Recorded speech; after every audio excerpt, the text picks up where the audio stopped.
you could hardly see it. Now I am old, but somehow I'm happy. One day a lad came up and said, your ship is small and it's not painted. That kill is at the end of your road.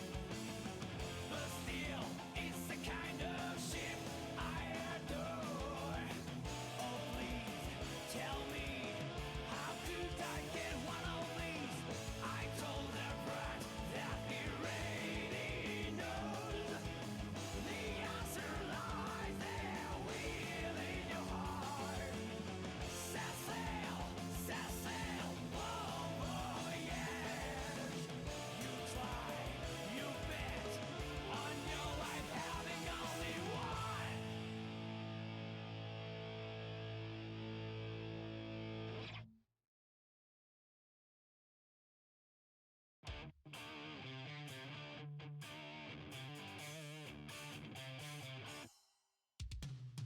Welcome people to NSF Double.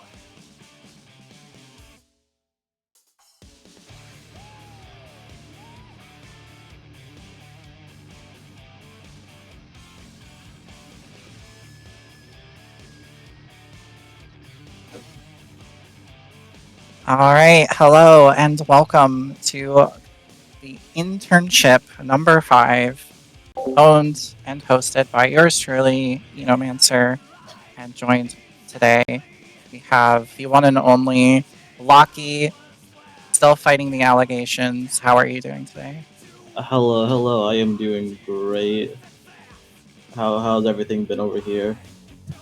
You know, this one has been interesting. It's been a little stressful. You know, last one went smooth, so you have to always have one that's a little less smooth. But here we are. Everything is working. Everything is running. Let's go ahead and take a quick look at the teams that we have today. Oh yeah. Go ahead and throw up that scoreboard. So here we are. We have Team Ino featuring Ino Feet Picks, aka HC Feet Picks, and a bajillion other names, but we're just gonna say Ino Feet Picks.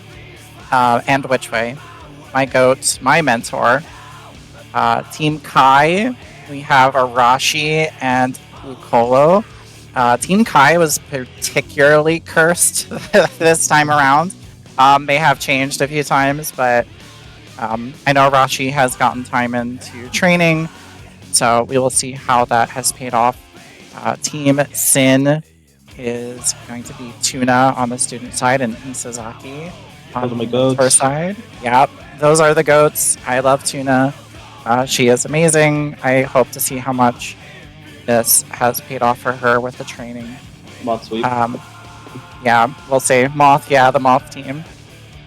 Next team, we have ABBA, which is going to be Sora Vermilion and Butterscotch. This was also originally an L-Felt team, so I do apologize, Lucky, but that fell through. I'm so excited. I know. But hey, we got ABBA. ABBA is still cool. We love ABBA. Really curious to see how their training has paid off. I know Sora has been very vocal in the Discord about how much they've been learning. So really excited to see that. Next up, we have Team Axel, which is going to be Coffee Fields and Gono. Those of you who don't know, Gono is a god tier Axel player. So I'm very excited to see Gono play and to see how much Coffee Fields has been able to kind of replicate that playstyle on their end. And then last, not least, we have Team Gold Lewis, Gold Dickinson, which is going to be Dizzy and Goose. Again, yeah, the Goose is the GOAT. Dizzy has been doing a lot of work. I saw them play in GGG and did fantastic, so let's see how it goes today. And with that, go ahead and ping our first match, which is going to be Ino versus Gold Lewis. Oh, Jesus Christ. Yes. So we're starting off with quite a bang. This match, I mean, listen, if you ask me, it doesn't really have good matchups, but this one's not terrible, in my opinion. I don't love it. I don't hate it. Gold Lewis is just a very good character right now, and I don't know. What do you think, Lockie? I mean, I don't play Gold Lewis all that much outside of friendlies, but I will say, wouldn't HCL be a motherfucker for Gold Lewis to deal with? I think so. I think HCL is a pretty decent tool. Unfortunately, though, if Gold Lewis just holds dash, it goes right under, like every other character, so it's not the best tool if you know how to, like, deal with it. Yeah. Because Gold Lewis will like to set drone and then just, like, dash behind it. So that will just completely avoid HCL. Yeah. Ino's always a rough character to play in a lot of these kind of tournaments. I do hold out hope. I do love watching Ino. However, I'm also one of the few people who like watching Gold Lewis, so I have no side in this bet. Yeah, like I said, I'm not a Gold Lewis hater like some other people are to that extent anyways, but it's not my favorite matchup either by any means. It's mine. Yeah, I mean, everybody, I don't know. People are weird. Some people see Ino and it's like, wow, free game. Some people see it and it's like, oh god. Nice round start from both players. Yeah, nice trade. But Gold is already taking a corner. Nice backed up to the overhead. This is not where you want to be. You want to get out of that corner. GL with the corner is so scary. Nice round set from Goose. And now blocking the overhead. Starting the insane corner pressure Gold Lewis is known for and getting a start throw, closing out round 1. Yeah, so Ino needs to get her pressure started. That is the best thing she has going for her as a character is mix. So if she's not doing mix, she's not winning. And I feel like getting the soft knockdowns are a bit rough at times because she doesn't really get much off it, but she keeps winning neutral like this. Doesn't really matter. Yeah, that's true. And which way is the GOAT absolutely amazing on this character? Absolutely. I've seen which I play a ton and they're always amazing. Really clean conversion in the corner there too. I'm not seeing Goose too much, but I do hold any Gold Lewis in high regard. It's funny because everybody says this character is so good, and yet I never see Gold Lewis. No one wants to learn half circles. That's the truth of the matter. That's fair. But Which Way doing a great job here. This is a very commanding round from Which Way right now. Just locking Gold Lewis down. Nice overhead too right there. Yeah, the PRC. Oh my god, the Megalo to stay safe is genius. But not blocking the mix here, taking all your health right now. Guess for game at this point. Nice deflect shield. Yeah, and you gotta kind of like get out of this, because next hit could kill you. Final situation from both players. And nice. There we go. Get nice the stroke to go under. What a close round for our first game of the day. I mean, I will say the matchup definitely just looks like that. If Ino can get her stuff going, it's very lopsided for Gold Lewis to be able to get out. But if Gold Lewis gets out, she just dies. Oh, 100%. Yeah. It is whoever gets their pressure kind of started and like asserts themselves. And Gold Lewis has the damage to make it even more scary. Yeah, I will say Which Way was definitely winning that entire last round, and then Goose just got one hit and completely what a burst bait. That's what we care. No could they? Yeah, I was gonna say they could have gone for a hard knockdown, but it doesn't matter. Using it here for the hard knockdown. This is guess for the round. Yeah, now it's guess for game. Yeah, and there you go with the JD. What a perfect. Oh my god. This is a very committing set so far from Which Way. Yeah, seeing a perfect come out when you're playing Ino against a big body, it's even more impressive because you just have to hit them so much. Absolutely, but I think Goose is trying to even out the score right now with his own perfect. Yeah, oh my lord. And there it is. I don't think it's a perfect. I think they might have got tapped by something, but basically a perfect. Well, close enough. The 2P of Doom, we all love it and we all hate it. Yeah, Goose showing they know where to press on Ino. That's Damn. crazy. Oh my gosh, yeah. And that's what you don't want to happen. That's a round where Ino wins always takes like a good 30 seconds. A round where Gold Lewis wins, it just takes just a good quick 5 seconds. Very snappy. yeah, it's like 2 or 3 hits, and all of a sudden you have no health, and you're dead.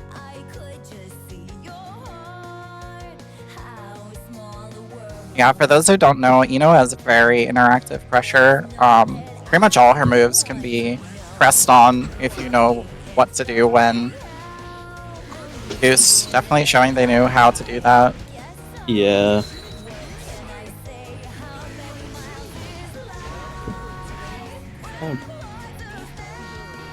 Oh, I love that. That is such a good plus string. Ooh, nice deflect shield, getting the nice counter hit, and that's probably death if you want to be real. Ooh, going for the Oki. Oh, Cross up yeah. overhead. Both the Behemoth Typhoons are just so good at stopping Ino from getting in. It hits you out of stroke, it hits you out of MLA, hits you out of H dive. It's scary. Yeah. It looks like they've been late on the MLA punish, getting counter hit and getting sent to the wall for it. Getting sent to the wall again with some of the hard knockdown. This is gas for game. More gas. Rushing straight out. Is this a hero burst? You've really got to turn this back around. And spin burst the other way too. Really wants this round. You're gonna get it. This might be bad for which way? If they get tapped once, the round's basically over. They have no. Oh my god, yeah. Get them back from it. You actually disintegrate, yeah. I went for a reset. Keep in the corner. Probably a good idea. Getting hard knockdown here. What's the option? I'm gonna use HCL to stay plus. And it still doesn't kill. We love. Ooh, not killing up. I think they're trying to. Oh my god. We gotta see the full Skyfish. Just getting sniped with the HCL. I love HCL so much. It's probably one of the main reasons why I ever played in the past. It's like one of those moves that kind of defines the character. Yeah. I will say, even if you know how to deal with it, it can still be very, very annoying. Yeah, it still takes up a lot of screen real estate. Yeah. It's not quite Mistfinder good, but it's good on Ino, and that's all that matters. It's good on Ino, exactly. Ooh, All nice the back dash throw. Wire seeing out, not trying to block the mix. Goose not blocking the mix. Yeah, this is what you want to do. Get that hard knockdown. Go for Nodoki. There's the burst. Yeah. I wouldn't be surprised if she died off of that, if you want to be real. Probably close. Oh no! You're still dead anyways. We love Gold Lewis damage. I mean, even if you're blocking GL, you're still taking damage. What a throw! Nice. Ooh, nice meter gain there at the end to get the hard knockdown. See what it's gonna be. Gonna get deflected out. Overhead here. Oh my god, we're seeing the tech. We love PRC launch. Let's go.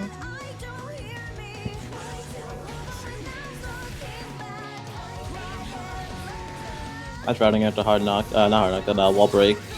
Getting a nice meter gain here. Yeah, for sure. Solo Shady of Doom opening up which way, but Bar seeing out. straight into pressure, getting a nice counter hit here. This is a wall break, right? Yeah, absolutely. Not enough for meter, but you still have it now. Yeah, you still have meter to work with, and Ino is definitely good with meter. Oh, could have baited that. Oh my lord, we're getting full Skyfish again. That move is ridiculously long, but which way? Gonna finish it out with the Wild Assault to get the last hit. Oh, good These shit. games, yeah, oh my gosh, have been fantastic. Well, then that's which way? 3-1. Up next is the student side I was taking, right? Yes, so now we will go over to the student side of things. So let me go ahead and get them called up as well. So you kind of got to see a little bit how that matchup works, right, on both sides. So I'm really curious to see how the students manage to do it.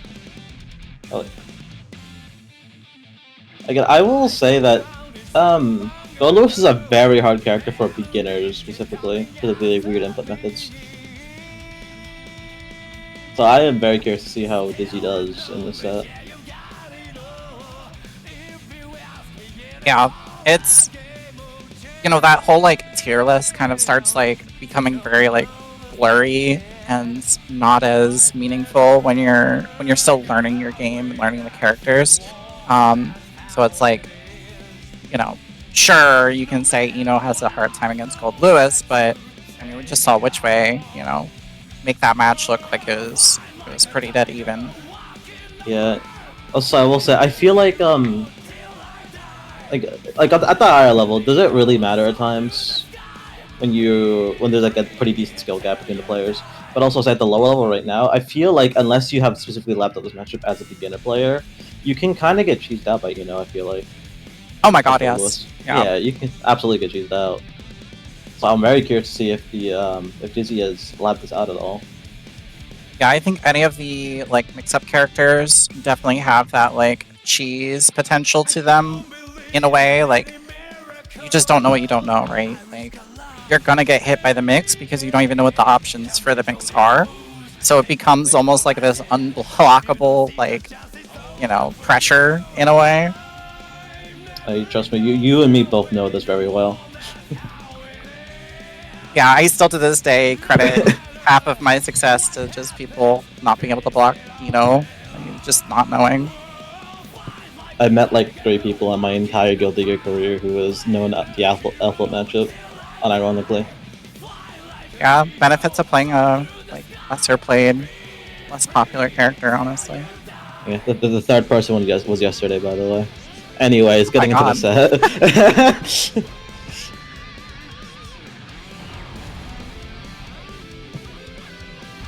You know, I'll say it. I think Gold Lewis is a cool character. The whole like coffin with an alien. I mean, even on a gameplay standpoint, I think the input method that they went with for his moveset is like an incredible design choice. Yeah, but God, does he just do so much damage? Yeah, absolutely, but I feel I really wish he was just like a good character, not like top 5 in like how he is right now, because he is such a cool character in both concept and design. Yeah. Getting the pretty stage too. Love this stage. It's easily become one of my favorites. Spending burst early for Ino, a little bit risky. Not blocking the overhead. Oh my gosh, yeah. Just like that, you're dead.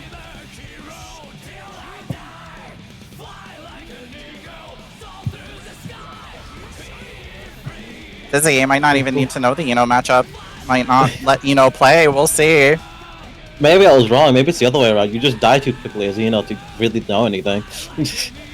Yeah, you really gotta get your pressure started and just run your mix game because Ino just does not thrive in like neutral or defense. Yeah, I will say that Dizzy is misinputting some of these behemoth typhoons and end up jumping on accident. If Ino can take advantage of this, they could really hard punish some of these BTs. Yeah. Regardless. I was just not gonna get a chance though. Yeah. That's gonna be that. Game 1.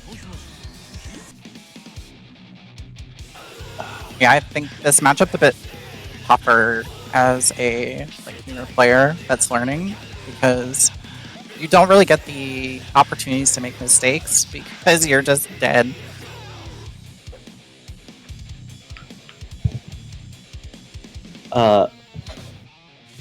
Yeah, I do completely see that. I feel, especially when you don't know the matchup at all, is you just gotta sit back and watch. Just keep watching what they do, because at some point Yeah. you'll see that they'll have habits of they'll jump in a lot, or they'll try to do run-ins and try to do lows. If you can take advantage of that, you can close out sets against people, against matchups you don't know as well. It can be harder, sure, but yeah, I feel, and I think Ino needs to just just keep running your pressure. Don't be afraid to get in. It's when you start playing defensive, GL starts winning. yeah.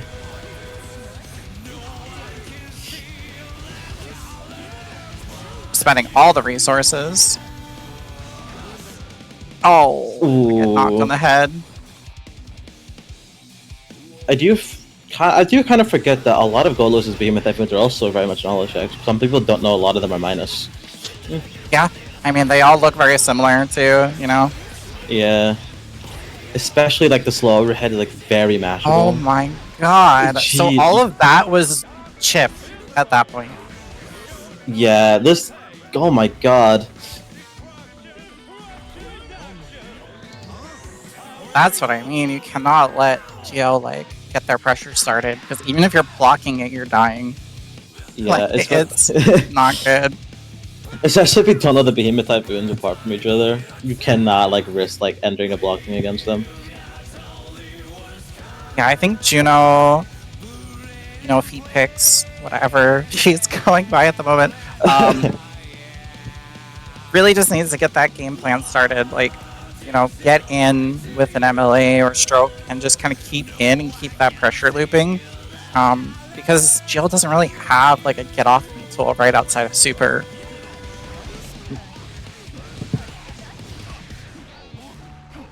But this looks good so far. Yeah, we're getting hard knocked on here. Ooh, nice mash. Oh no, getting caught by the drone. Yeah, I have that happen to me all the time. It's rough. Oh my lord. Death. Yeah.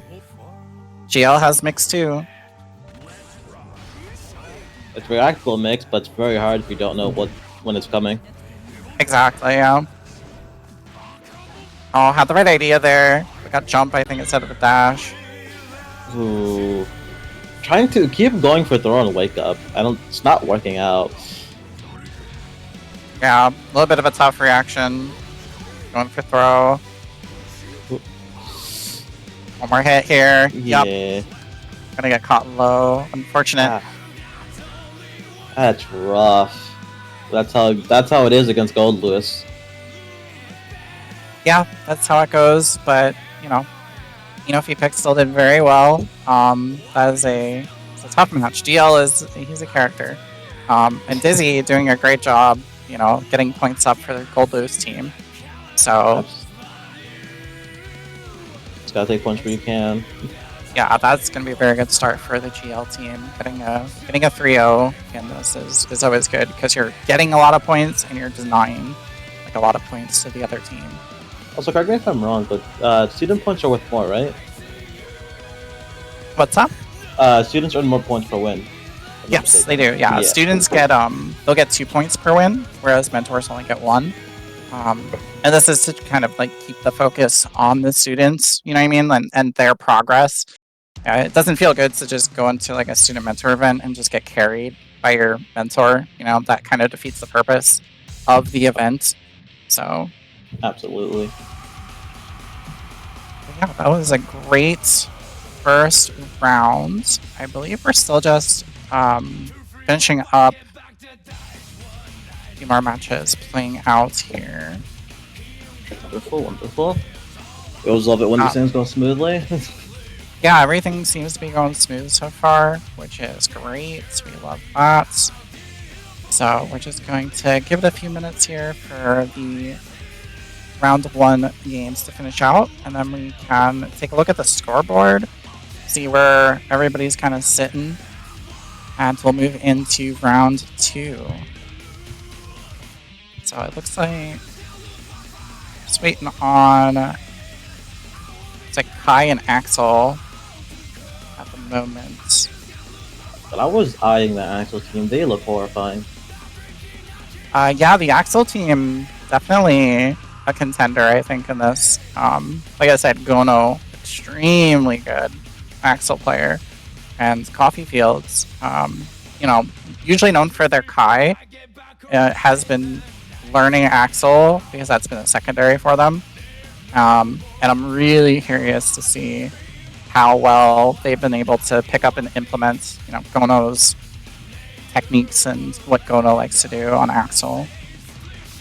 Yeah, I've had the misfortune of finding Gono in the past. How'd that go? Not well. I've never fought Gono myself, but I've seen secondhand footage of people playing against Gono, and yeah, it's wild.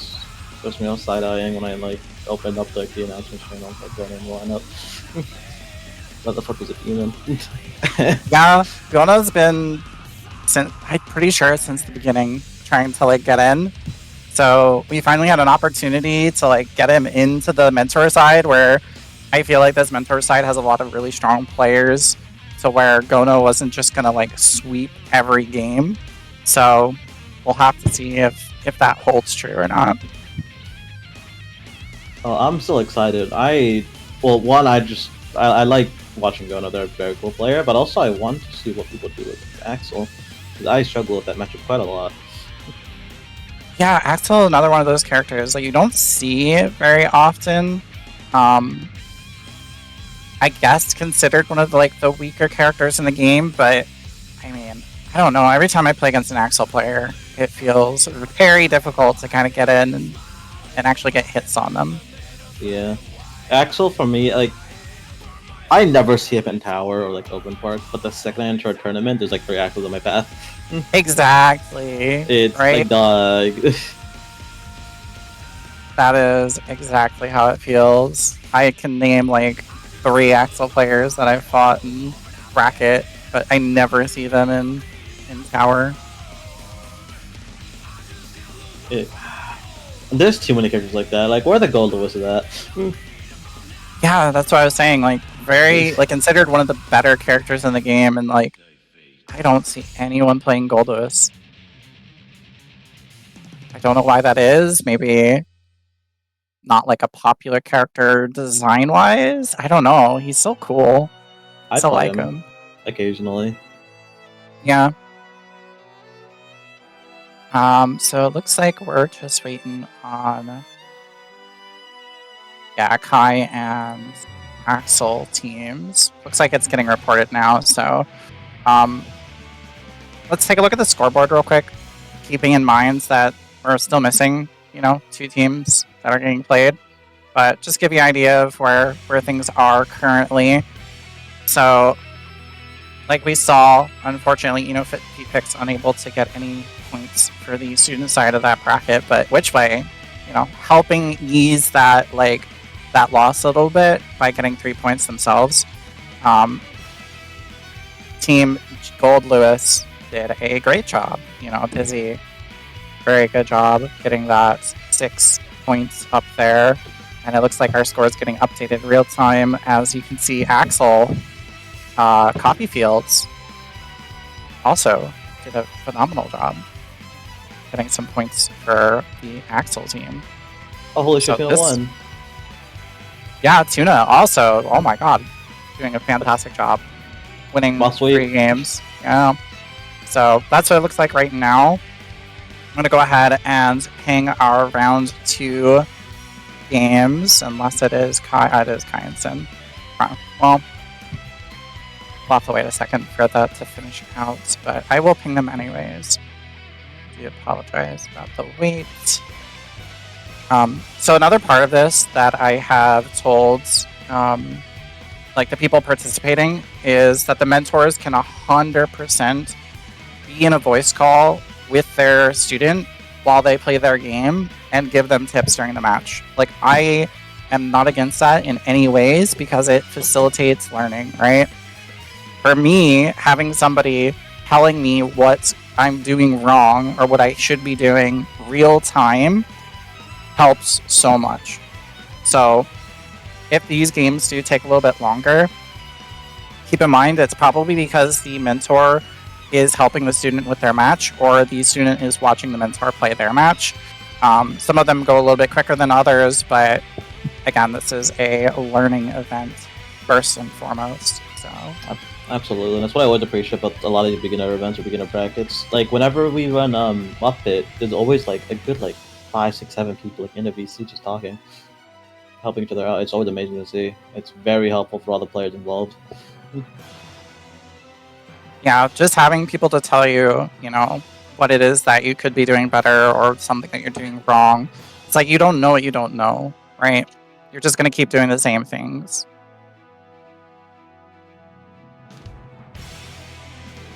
I do also think good comms are very helpful as well, because sometimes commentators give very good insight on what's happening live in a match, on helping explain to you what you're doing wrong, what you're doing right. Oh, 100%, yeah. I always would go back and rewatch my my footage of an event and just hear what the comms were saying about me. You know, not as just like an ego boost or anything, but like as a, you know, what are they saying about what I did? You know, they may not be like an Ino player, but they probably know what they're talking about. Yeah, I think one of my biggest prides in life was like getting a ping of someone telling me, "I watched back the VOD. Thank you for all the advice you gave me." Yeah, right. It feels so good. Yeah, and I think you kind of get that same like feeling as like a mentor, right? Like these mentors have spent 2 weeks with their student, you know, teaching them and coaching them. And I've gotten a lot of people coming back, especially like on the student side, saying like, you know, hey, you know, me and my mentor like really hit it off, you know, and you know, not only do I have somebody that's like really good at the game that can teach me, but now I have like a friend that also, you know, has my interests at heart. I know Tuna and Rack really kind of bonded over their first time, so that's always like touching. I love hearing that stuff. Yeah, Tuna's always great to be around. They've joined Moth as of recent, and they've always like very kindly interacted with everyone in Moth and around the server. Yeah, so looks like, yep, here we go. We got them. So we're going to be moving into round 2, which is going to be Sin versus Kai. So like I said, this is going to be mentor side up first. So we have Izazaki on the Sin, and we have Lucolo on the Kai. Now, I know you're very familiar with Izazaki as a player. Fantastic Sin, by the way. Like, he is crazy. Absolutely, and I personally have had the misfortune of playing against Izazaki a ton, but also playing the specific matchup a ton is on the Sin side against Rack. Yeah, so really patient so far from both these players. Nice hop stomp to beat out the 2P. No deep on the hop stomp. Oh, what a mash. Oh, great mash. Love to see it. Polo is, from what I am told, a fantastic Kai player. Was able to step up and fill that mentor role for me, and I appreciate it so much. But Izazaki, I mean, they already get my respect for filling in last minute like this. Yeah. I mean, I don't... Honestly, are there any bad Kai players? Like, I feel like this character just breeds, like, you know, good players. Rack's right there, dog. I'm sorry, alright? I love Rack. I think Rack's a good player. That's debatable at best, but regardless... Getting double beaked right there, closing out round 2, heading into round 3. I do like seeing a lot of the random 2Ks just being thrown out. It really helps on stuffing out Elcon. And it's actually one of the many things that make this matchup very rough. Kai, 5K, and 2K are incredible in this matchup. That I will say can be very rough for Sin at times. Yeah, Sin out of stamina right now, but see how much that matters. Doesn't look like it at all. We're just gonna go right into Ride the Lightning. Ooh, going for the whole 100 meter. Yeah, doesn't even need wall break. My god. I was like, I know with wall break it probably kills, but just like mid-screen, like it still kills you. Yeah, that's right. 100 meter for you. Oh my god. Really close first game though from both these players. I am. How do I word this? Duel 1. Isozaki's Sen is incredible at just pestering you with a lot of normals and keeping your blocks done. But there are a lot of matchable gaps, which you've been seeing from the Polo side. And that's why. Right there. It's just for great counter hits like that. Yep, again, unfortunate. Just keep getting hit on these, trying to press, but really good start here. Gonna get the burst out of the way. Going for the super. Not getting the complete sweet spot, but still good damage or knockdown. And nice save jump.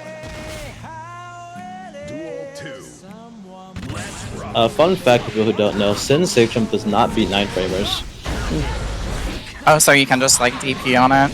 Yeah, it does end up working on Kai because it's 11 frames, but RTL does beat Sin's safe jump. Interesting, good to know. Oh, trying to play this neutral game, but get hit in the head, ride the lightning, all the way to the wall break. Going for the whole 100 meter, not killing, meaning you're down all your meter, but two cares when you just go for empty jump throw. And Sasaki thinking game 2.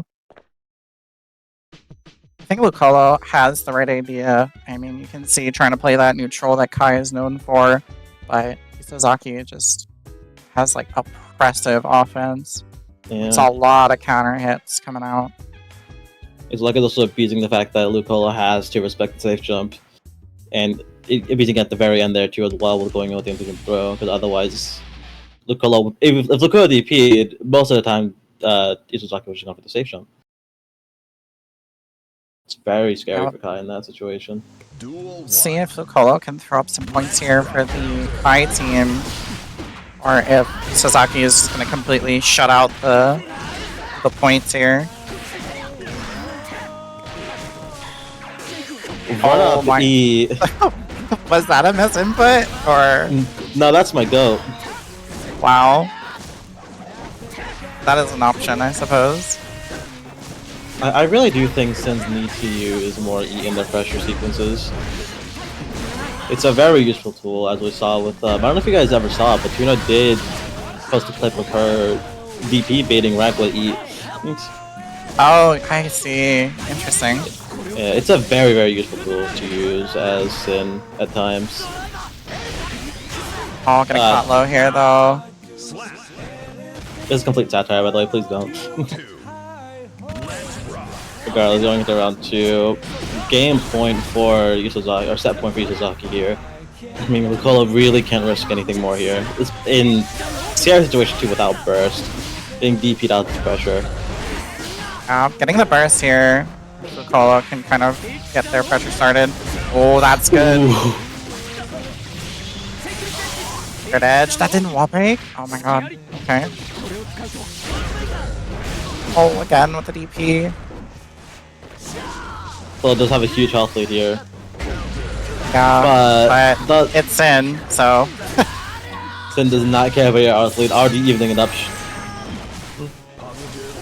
Lucolo does have their burst back finally though, so...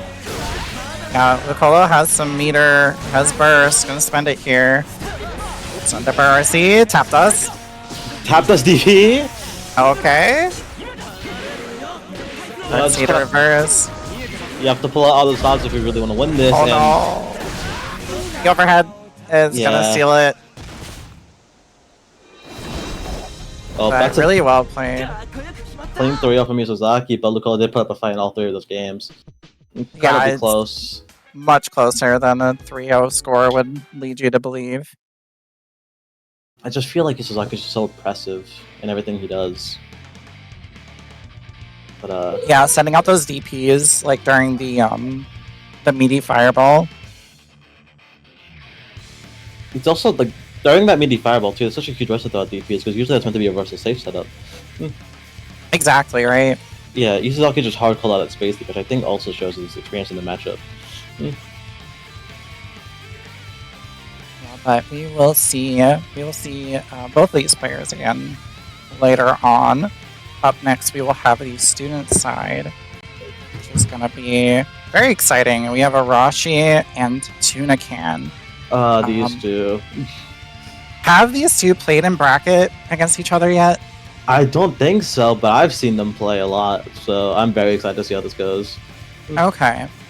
Yeah, I know when I was still in beginner brackets, I was just like somehow dodging Arashi every time. Not on purpose, just with like how the bracket ended up working out. So curious to see both of them play. I know both of them have been on the grind for so long, like with their characters, you know. Arashi on Kai and Tuna on the Sin. They've both been playing probably about the same amount of time, I would like to think. Yeah, I will say I do think Tuna has a lot of experience in this matchup. I don't know if Arashi does the same way the other way around though. Yeah, I mean, I did play against Arashi like last night, and I can say he is not the same player he used to be. You know, when I fought him a few months ago in beginner brackets, he has definitely improved quite a bit. And same for Tuna. I've been helping her quite a bit with like matchups, and she's come a long way. Absolutely, but I will say, Arashi, if you're watching, Tuna can't DP for shit. Just by the way. That is true. Nudge, nudge. That's not a matchup thing. That is a player thing. dot in chat. Tuna, you're learning the hard way. I didn't say it, Tuna. I didn't throw you under the bus. You're good to go then, yeah. Sorry, Tuna. Look, I've been harassing her to learn how to learn the DP, and she's been ignoring me. She's just been choosing not to learn it. She's gonna learn now. I mean, DP inputs are, I think they're tough for a lot of players. You know, that's like one of those inputs that it takes a little bit to get used to. I still can't do DP consistently on player 2 side, so. I know, I get that. Every time I talk to Tuna about a matchup and I start bringing up DPs, she starts groaning.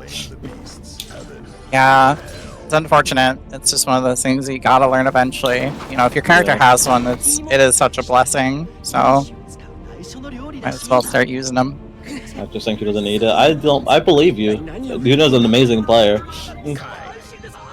I feel like she can close out plenty of sets without it, but she can close out more with it. We win without DP. Don't need it. Both of them rocking the denim though. Love it. We love the representation in this household. However, getting positive bonus early from Tuna. Sin with positive is a horrifying thing to deal with. Sin with anything is horrifying to deal with. Yeah, Tuna went for DP bait very early on. Good job blocking out the pressure. Gonna get caught low. Spend the burst though. I could have been baited by Arashi if they reacted quickly enough, but still regardless, Tuna getting out. Rushing out. Doing a DP just fine there. Oh, nice. With that PRC. Very good spacing on that PRC from Tuna. She has been really loving like the PRC, like Sins overhead and stuff like that, and hey, it's working. I feel like Tuna's very scared of Kai DP right now, which I think is working to her detriment. Yeah, she was being very respectful there, kind of waiting for the DP to come out from Arashi, letting him kind of just get out of the corner, and this is the punishment for being a little bit too respectful. I will say, I do think Stan is one of those characters where you kind of just can just get hit by DP a couple times. You have the health for it, why not? Right, yeah, you're not a pixie character. Arashi gonna close out that round though. Be at 5k, I believe. Ooh, nice Big 2D. punish. Not getting the full combo, but getting There a it DP is. here. The bait is paying off. Not gonna spend the super though. Yeah.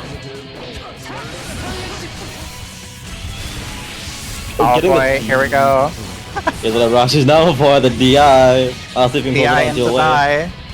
We'll see. Risky 2S, but good 2S nonetheless. On these far slash from Kai are doing work right now. You know, spending the burst. We're closing it out. DI into win? Yeah, You can say? what the heck? That's not how that works. Yeah, I think Tuna got caught mashing a little bit too much, and those Kai far slashes were just getting counter hits left and right. Yeah, it's kind of has a scary thing to deal with because you almost never see it. So when you fight someone manic enough to do it, Right. That they cannot change you society. all the matchup knowledge you've accumulated around Kai gets just thrown out the window. Right, yeah, exactly. We'll see if Tuna can kind of keep her pressure going here. Oh, they're gonna get back thrown. It's unfortunate. Blocking the mix here, but getting hit with the 2K. Spending the burst, yeah. Ooh. Fortunate. Tuna still is up 50 meter though. If she use it is the question. Getting counter hit here, unfortunate. That's probably round. You're dead. Yeah. Yep. Nice conversion from Arashi. Yeah, very good pickup. Macro. Incredible strike throw as well. Arashi showing a lot of really good fundamental stuff here. Really good strike throw, really good neutral. Yeah, definitely plays the fundamental games very, very well. Absolutely. I don't think he needs to RC there, but still, regardless, good pick up into good knockdown. Yeah, I mean, better safe than sorry. You'll get the meter back anyway. Yep. And there's Scum Dipper. not getting the full pickup. Tuna one hit away. Air DP. Closing out game 2. So what do you think Tuna needs to adjust here in this matchup? I will say, I think after that first game where she was very, very patient on DPs, she stopped being patient after the first game, and she started getting hit by a lot of them in that cassette, in that game right there. So I think she needs to really she needs to find that balance between respecting DPs and disrespecting DPs. It's tough, right? Like, you really gotta like look into your opponent's soul and like get that feel for when they like to DP. Because if you just bait all the time, you're giving up pressure, right? Like, you're giving up damage, you're giving up your turn. So it's tough. Absolutely. Also, this is not advice you can really take a hold of right now, but I think it'll also be very helpful for her to learn the Sin safe jumps. She has one of the hardest safe jumps to learn because it is the usual types of frame kill into a FD cancel, which are very tough, especially for beginner players. But if she's not been utilizing any safe jumps in this matchup, and Kai is one of the few characters she can safe jump. Right. Doing good job so far here. Playing this neutral game really well too. Getting these caught out in the air. You get the burst at Arashi, who's gonna go into DI again. And this looks like a DI into die, if I've ever seen one.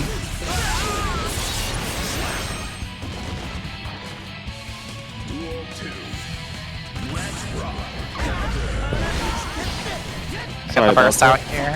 Oh, you're good. Playing this neutral game. Getting a hefty counter hit here. That's a ton of damage. Not getting the full conversion though. Yeah, no Tuna ball break. Nice hack, but insane JH from Tuna here. Going for the JD conversion. We love to see that. I always love seeing JD. That was a cool little combo. I've never seen that before. I love JD Wellbound so much. But nice XP. Getting scum dippered though. This might be death. Scum Dipper into Red Lightning. Does it kill? Not quite. But you do have 100 meter. How will you utilize it? Tuna, yeah, has a lot to work with here. Still has burst on the table if she wants to use it. Probably ill-advised though, yeah. Yeah. I honestly don't know how to deal with Scum Dipper too much. Roundside DP from Tuna. Showing shades of rack here. Sometimes it works, right? I think Arachi though is just a very patient player. Not really one to like mash on things very much. Yeah, absolutely. I'll say Tuna's been moving around these fireballs very well, not getting hit by many of them. Without blocking or dodging them completely. Getting caught here backdashing though. You're gonna get this corner combo into wall break. Nope, Ooh. missing it. That might cost Arashi here. KRC. Navigating the fireballs very well. Oh, what a 6P! Great 6P from Tuna. This might be death. Does it kill with being hit? One hit away. Guess for game from Arashi. Tuna trying to get any points on the board here. She do it. There Absolutely. it is. The Incredible bonk on the Jake. head. Really well done from Tuna here. Keeping alive. You know, we may see a rush for Yo. Who knows? I would love to see it, or at least at the very least a game 5. I think Tuna has it in her. She seems like she's adapting, you know, quite a bit to these fireballs and getting hit by the DPs quite as much that round. So Absolutely. I will also say she did look very nervous in that last round there. it's tough, right? You're on the stream. You're trying to win these games, and it's a lot of pressure. Like, Yep. Incredible throw from Tuna here, but also amazing DP from Arashi. yeah, Rashi choosing all the right times to DP. It seems. I mean, despite how good Tuna is, I feel like Arashi has her number right now. Just keeping the pressure on. Weird 6H, not converting off of it, but Yeah, good pickup here though. choosing the Getting the burst. Oh, Tuna might regret it. Oh, that's huge though. That's round, burst was worth it. Wow. What a capitalization on that DP whip. That was a very good call out. Arashi has done that here before and earlier in the set. Where he would air DP after a BRC like that. Yeah, gonna get burst out of Arashi early too, which means we probably won't see it again this round. Ooh. It's another incredible burst DP bait, oh my god. Oh, but missing last hit of Ride the Lightning. Still very good damage, and also probably doing mental damage to Arashi with all these DP baits. Just back to back. Scum Dipper though. And the wall break. Great far slash. Not breaking wall, but getting some good damage.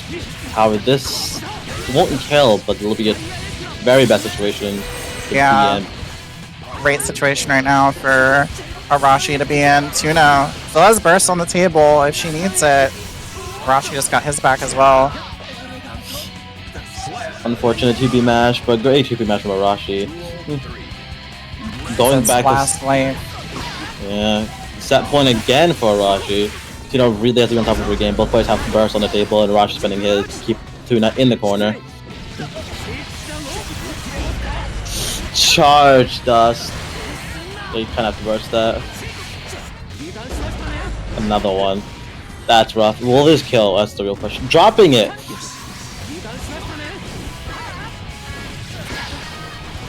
Yeah. Let's see, Tuna, last life here. With a pixel, can she pull this out? This will be an incredible comeback she does. She has to play very patiently, and also got to be very wary of the ship out. Arashi knowing us, trying to get this fireballs, just gonna hit somewhere. What a 6P! Oh! Just clipped by her Kai bar slash. That was an incredible showing at the very end from Tuna. Yeah, that was very well played from both of them. But Arachi coming out on top, getting more points for the Kai team. Great job, both of you. We will see them both again in the near future. All right, so let's go ahead and see how this is shaking out here. Round 2 is, wrapped up with that. Looks like all our matches have been played and reported. Go ahead and take a look at that scoreboard and see where we're floating around. So here we go. After round 2, keeping in mind there are still 3 more rounds to be played. Looks like Team Axel is in first place here with a nice little lead of 18 points. Followed up by Team Gold Lewis with 16 points, also doing very well for themselves. And that third place spot is actually closer than you think. Looks like Kaisen and Abba all floating around the same points total, so we'll see what happens. We still got 3 rounds to go, so anything can happen, you know. I will say that if Grands does end up being Axel Gold Lewis matchup, that'll be a rough watch. I feel like that's. Hey, I'm down to watch. I'm down to watch anything. I'm down to watch Gold Lewis, but I'm also down to watch him get desecrated. Why is there another Goose? At least he's not an Axel. So many Goose, trust me. I looked up Goose on StartGG and there's about like 1,000 people. Oh yeah, I literally saw a different Goose yesterday. It was really funny. Alright, so going into round 3, we're gonna have Team Ino versus Team Abba. So this is gonna be Which Way versus Butterscotch on the mentor side. I kind of like this match, as you know. Again, it's another one of those, like, you get touched, you died matchups, but I don't know. I feel like maybe it's because I played against an ABBA player for, like, my entire beginning of this game, but I think Ino can navigate this matchup pretty decently. Jealous Rage is still scary, don't get me wrong, but I don't know. It's definitely not one of my doomer matchups on Ino. I can see that. I think the weird part about ABBA is that no matter like how winning or like losing it is for a character, if she gets in JR, she's in JR. Exactly, right? Once she hits Jealous Rage, it's like, alright, she's now the best character in the game. And you've got to deal with that for about like 20 seconds, right? Yeah, just hold that mix. It is terrifying. She is very good once she gets Jealous Rage. ABBA is going to be one of my least favorite matchups. Alright, you guys are good to go if you're listening. Yeah, I don't know. I'll have to ask Ukyo how he feels about ABBA Ino.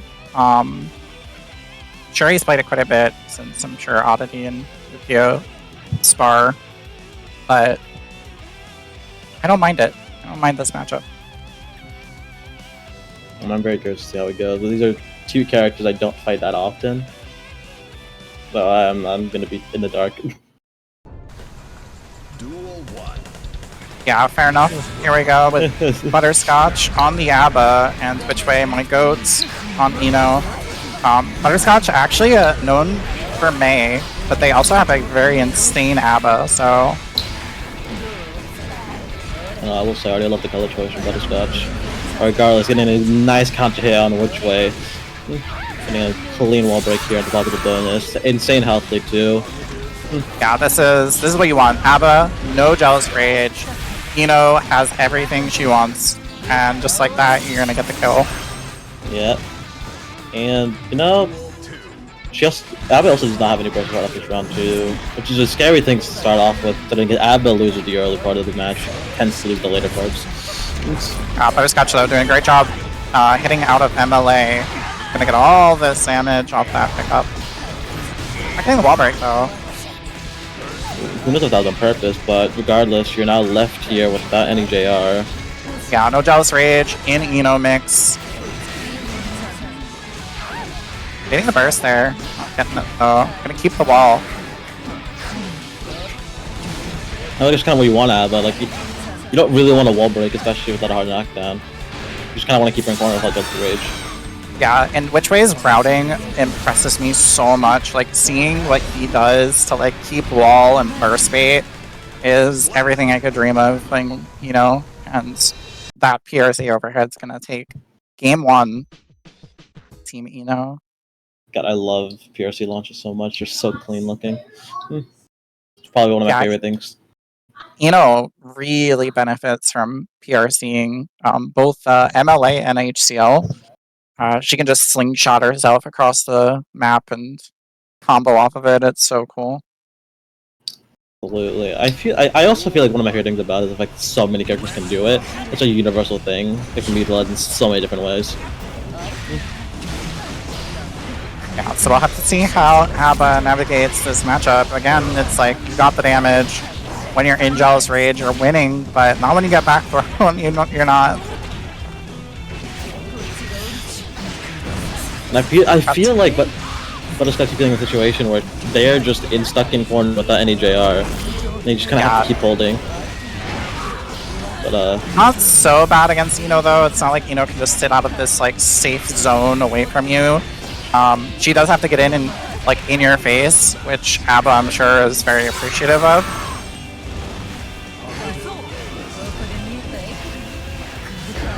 Ooh, nice 6P from Which Way. Again, once again, getting the pressure going. Butterscotch just have breath, but she's going to spend it, which is probably a good call here.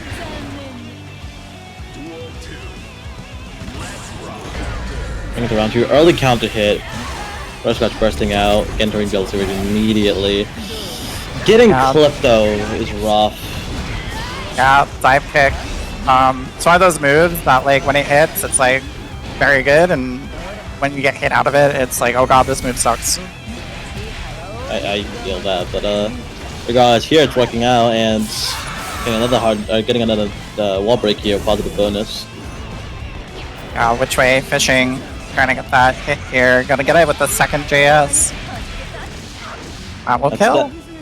Because we got game 2 already. This is a very commanding set so far from Which Way. What do you think Abba has to do against Ino in this situation? So, I think for when I play against like really good Abba players like Ukio and Butterscotch, I'm sure, even though I haven't played them, Abba has some really good anti-air buttons, and Ino is always in the air. So I think it's really just like stopping Ino from approaching. You know what I mean? Like all of her stuff is very interactable, and you can kind of just keep her out of your face like that. That's perfect. So more of that, and just not letting Ino run her game as much is what you need to do. Which Way, very knowledgeable about this matchup, it seems. Yeah, Which Way's been a long time player, and I feel like, especially during that period of time where Abba was much more common, a lot of players who've been playing for a longer time have gotten better at this matchup. I will say you don't see nearly as often though, especially in NA. That's a lot harder to get your grasp on this matchup. Yeah, Which Way, so good at keeping corner and choosing not to wall break when it's not going to like benefit them.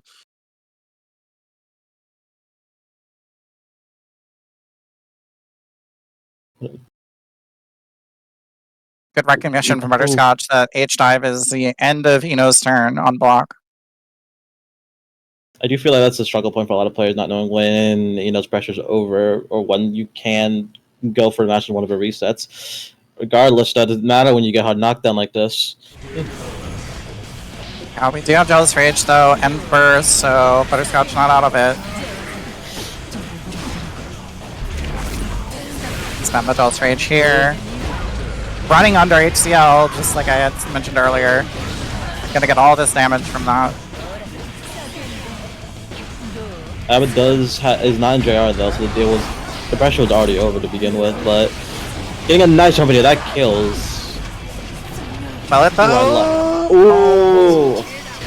Wait, there you go though. Nice little anti-air. I have been noticing Butterscotch running out of JR a ton in this set. I feel like that's what's hurting them the most. Yeah, which way getting these like JS rehovers too. Which way is... Like I've said this already, but which way is such an incredible Ino player. Nice really back throw. And getting the low here, going into pressure, and the JS. And that's dead. Oh my god, incredible 3-0 from which way here. Butterscotch Yeah, though. perfect. Yeah, Butterscotch still an incredibly good ABBA player, as we saw. The which way is so commanding in that set. Yeah, Butterscotch, no slouch. Like I said, ABBA is not even like their main, and they still play ABBA like incredibly well. But which way definitely showed they know how to play that matchup. Which way is who I strive to be as an Ino player.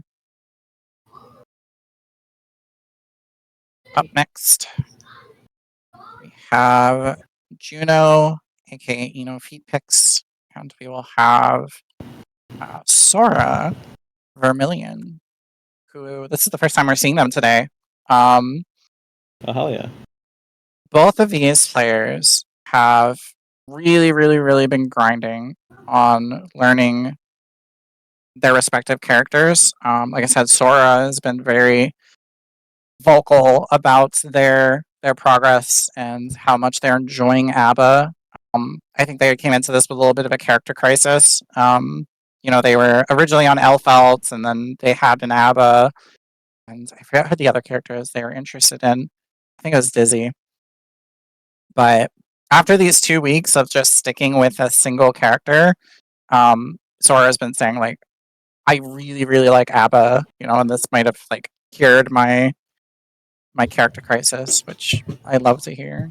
I know it hurts my heart to see someone not play Alpha, but you know, the world needs more ABBA players. I say it through my teeth. I think they still are gonna play Elfelt. And besides, ABBA's like one of those characters that like, can you really main ABBA? I'm sure you can. She's a great character, but a lot of people I feel like play ABBA as like a counter pick. Yeah, this is something I've seen a lot of, but people who play ABBA, like who made her, tend to either pick up a secondary eventually or just pick a different main. It's kind of unfortunate. It does suck a lot when your character just can't do well, like in a bracket setting, even if you do have a lot of winning matchups. But regardless, I do respect ABBAs who just thug it out.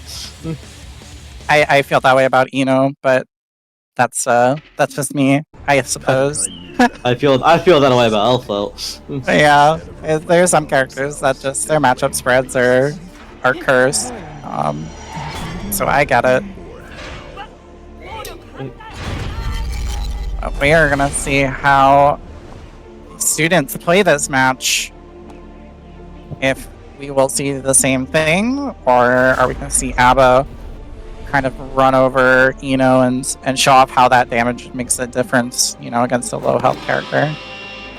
And I always love watching beginner players play out these kinds of sets because it's very interesting to see how they approach the matchup and how they show their strengths and weaknesses as a player, but also their gaps in knowledge and how they try to cover them at what the kind of player they are.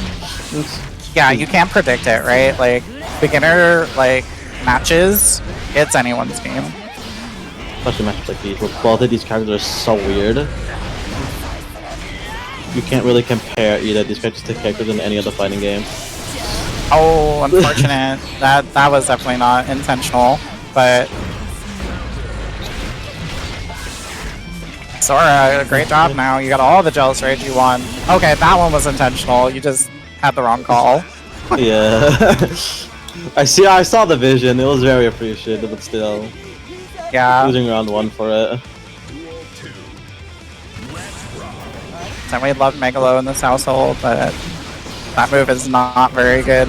Let me be the first to say. Ooh, nice smash from Sora. Great press. And I got Doing good. lots and lots of Jealous Rage. Gonna get the burst out.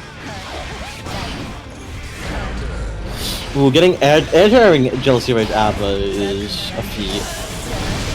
Jesus Christ. We're just seeing full screen Megalo all the time. So, someone took zoning Abba to heart, I will say. Oh god, it's Gonna get getting the super though. closing out game 1 on Sora's end. I I hate to say it, I do feel like we need to see a couple less Megalas.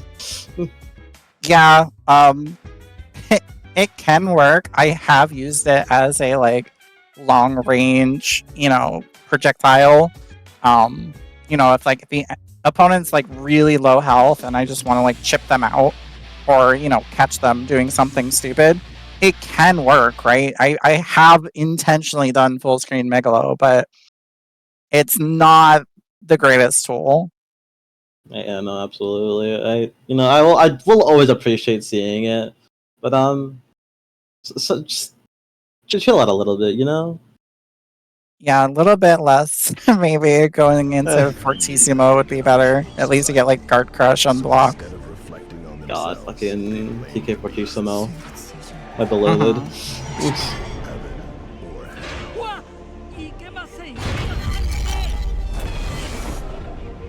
And the intros rock again, maybe taking some chance, like a time to breathe here, kind of think Time. about Just gotta wrap up those Megalos.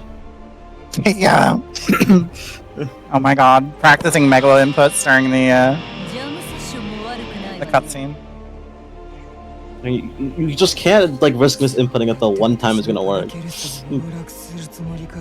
It's so real. I feel like every time I intentionally go for it, I get like 5H and I cry. 99% of Inos give up right before Megalo lands. Real. Oh, got punish here. Oh, just too far though Ooh. for Fortissimo. Unfortunate. Close ledge, stuffing out the stroke.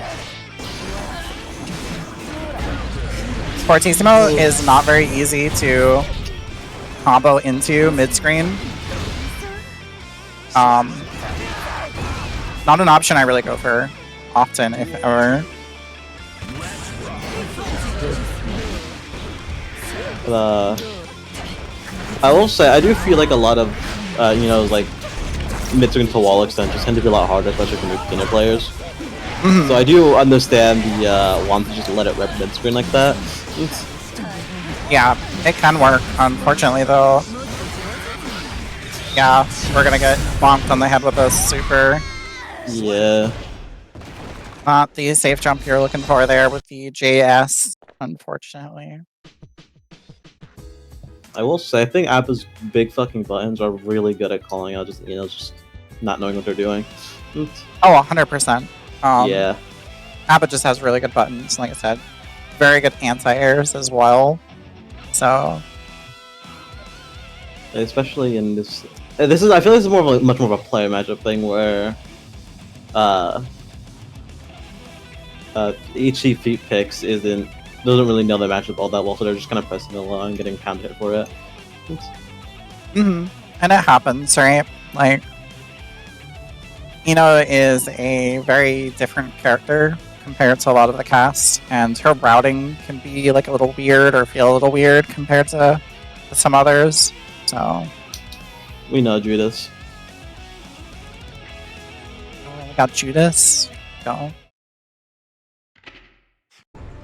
Regardless, heading into game 3, wondering if we can see maybe a switch up from Juno here.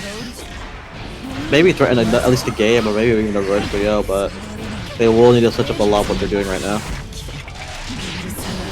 Yeah, it's tough though when Abba has full Jealous Rage and is screaming in your face. Yeah. I mean, even if you know the matchup, Abba's just the character who could just rob you off of anything.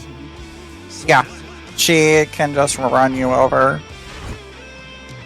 The Queen of Arbor, even. Or this. Nice counter Checking hit with the here. Fire Slash, yeah, it's very good. We need to get in and start running our mix, though. Unfortunate. Nice block on the cross up there. And block to the overhead.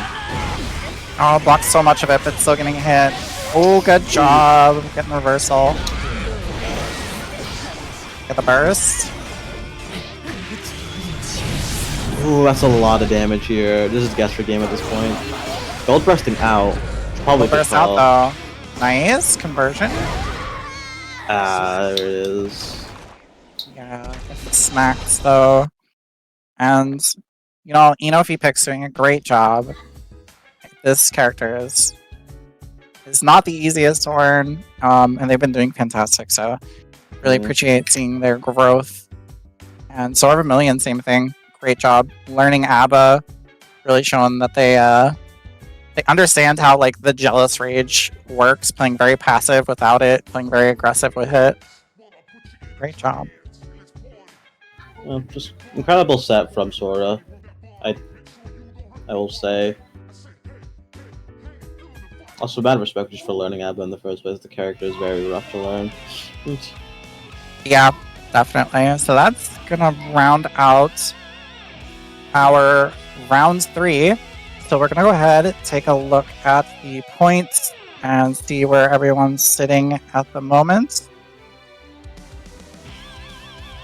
Alright, so as we can see, Axel still holding on to that first place spot, but Gold Lewis literally breathing down their necks right behind them. And not terribly far behind is Team ABBA. They're doing very well at the moment. And then you got Team Sen, Team Kai, and Team Ino coming up. So we still have 2 more rounds to play. Again, anything could happen. We'll have to see how that goes. We're going to go ahead and take a quick break and go to our BRB. And we will get started with round 4 once we get back. So we will see you all in about 5 minutes.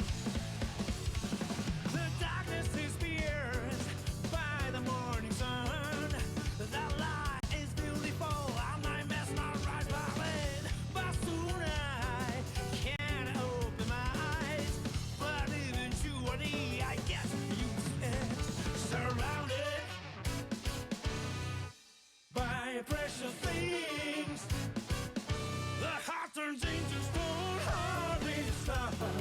Bedtime story, happy ending game, just a snapshot in time. Life is a journey, not a destination.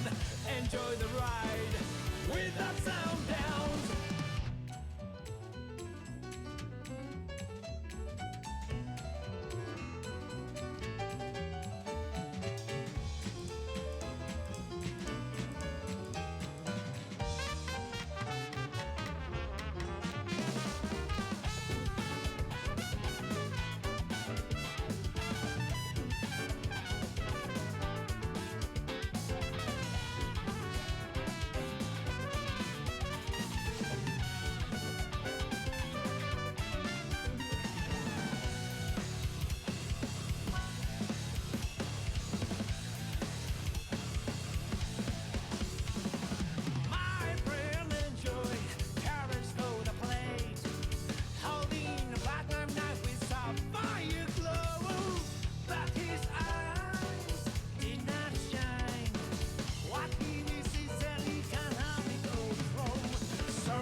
Precious things, my heart turns into stone, hardly to stop.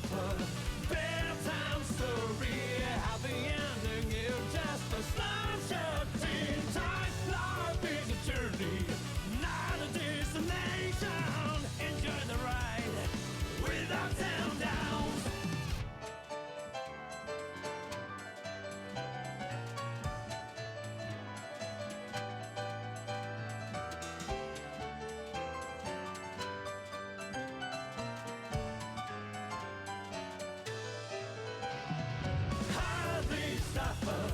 Bedtime story. Sometimes you have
role of a silly clown, but I won't turn my back on life. One day I'll be right forward. All I do is embrace the wonderful.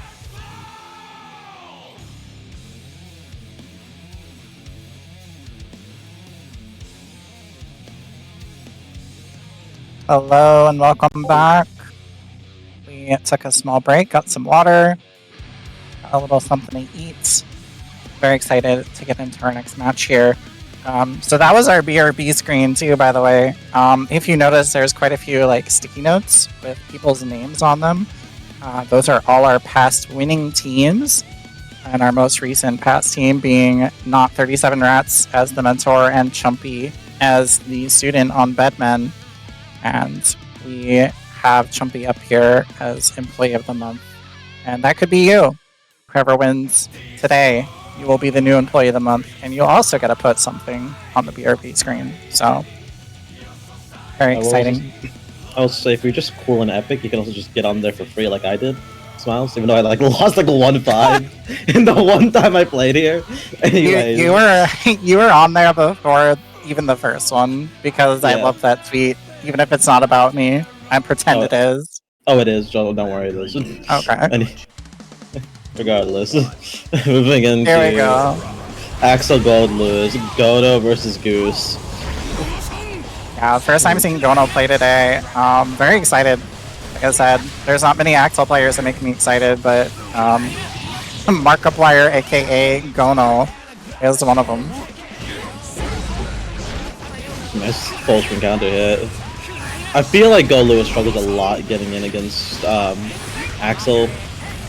However, I feel it in my bones that Goose is gonna get in once and Godo's gonna lose the entire round for it. Oh my god, yeah. Like, that is what will happen. If Gold Lewis can get his grippers on you, you're done. One BT is all it takes. Gono being very like aggressive, just running up.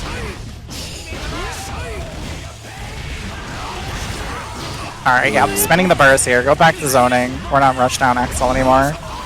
Also, spending the burst that when you have such little health is risky, especially when you're just getting pelted like this. Triple Behemoth Typhoon.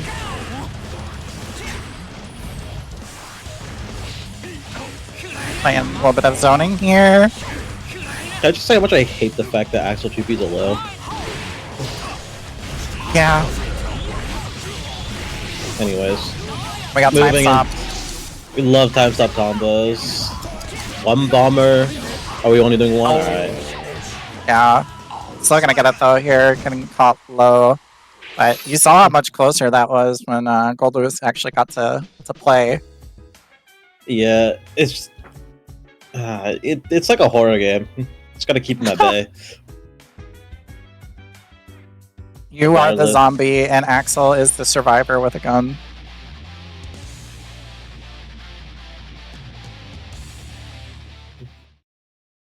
Oh, going into game 2 now. I fear the day that Go Lewis gets like a meaty counter hit.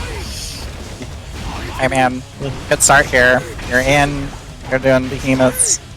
You're taking tons of chip damage. Holy. Jesus Christ. Already a third of your health bar. You only got hit like once.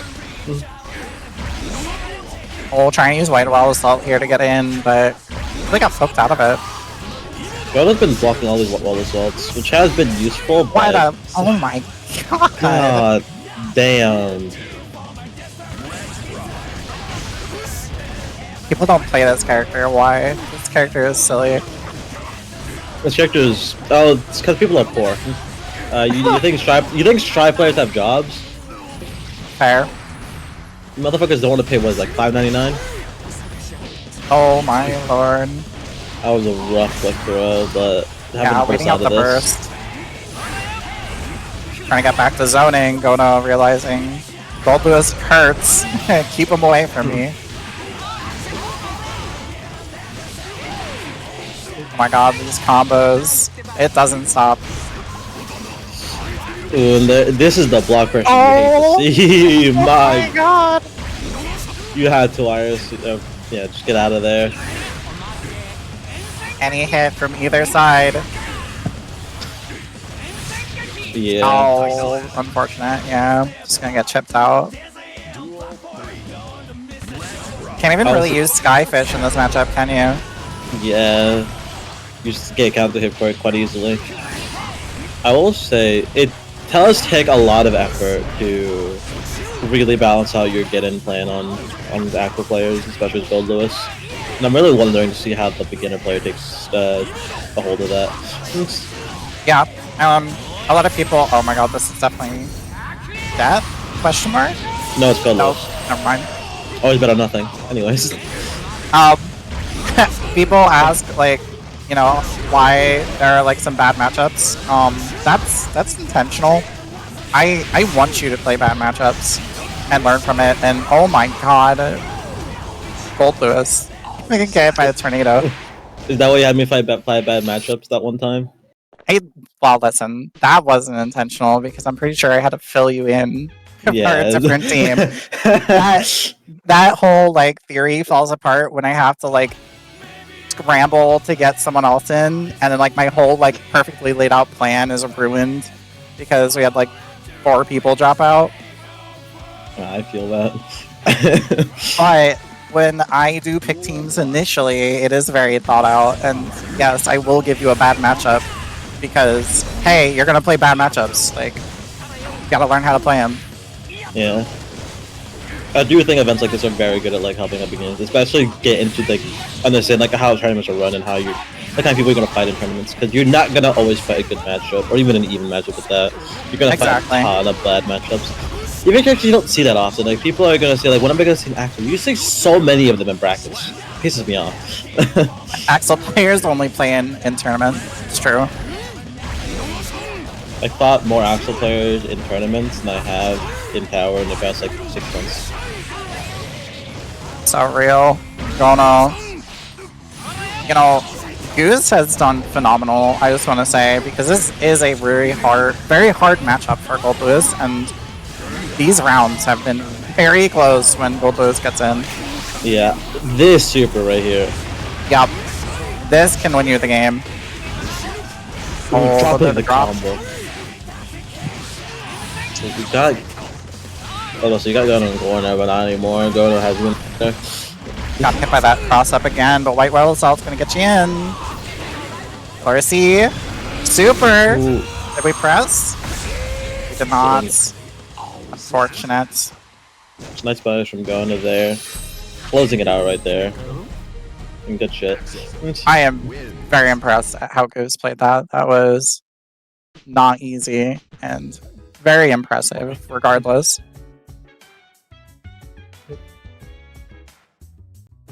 So I am very surprised of how Goose played that out. Always rough playing like just a slow, hulking character into a character like Axel. But yeah, I'm very excited to see how this one goes. So next we'll have the student side of things. So let me go ahead and ping them in case they aren't already here. So I'll have at Dizzy and Coffee Fields coming up. Like I said, Dizzy have been doing very well, learning from Goose and cleaning up their Gold Lewis. And Coffee Fields, mainly known as a Kai player, had a backup Axel, and from the scores, it looks like they've been doing very well. So, see how this matchup goes. I will say, if I had to bet on this, I feel like I just feel like Axel's like way too much in this matchup, for like even like a high level Gold Lewis to deal with. I do think this will be a very good learning experience, though, at the very least. Yeah, like I can't always be surprised. Like I said, we kind of both iterated on this, but you're not going to play against, preferable winning matchups every time you play in tournament. You're going to play against that, bad matchup that you don't want to play. But hey, you still got to play it. Yeah, I know that too well as an alpha player, but Duel 1. you know, Let's rock. so be it. Happens. So right away though, Dizzy kind of like absurding themselves getting in here.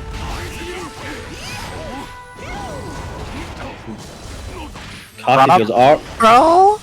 I think that's the first time we've seen it from an Axel today, and there's a back throw.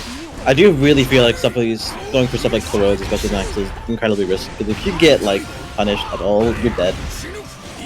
Yeah, I think the Kai player came out a little bit there with the run-up throw, but there we go. Now you're doing Axel stuff. Yep. I'm getting clipped by all the stuff. We also didn't see Gono get hit by at all, if I'm not mistaken. Which is a thing you really have to keep in mind of.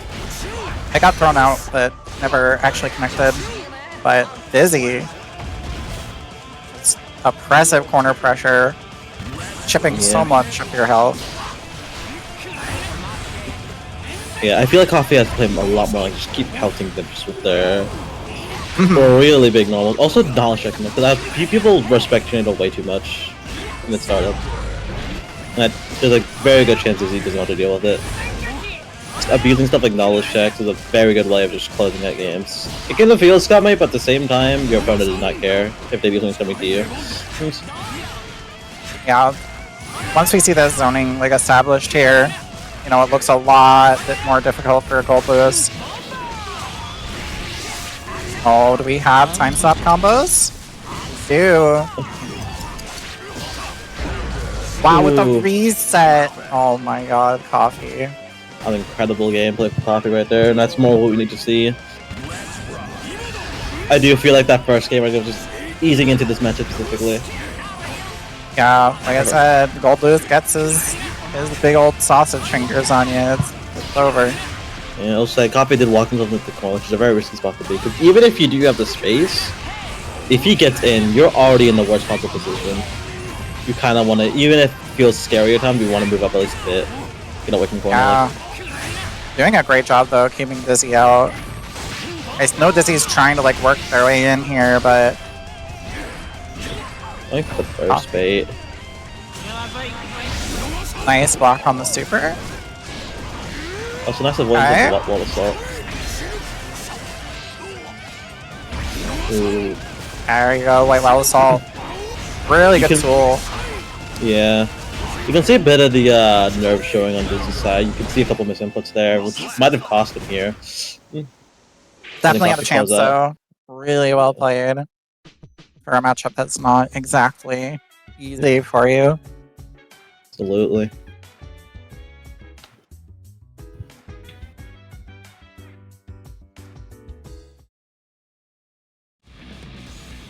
Alright, heading back in.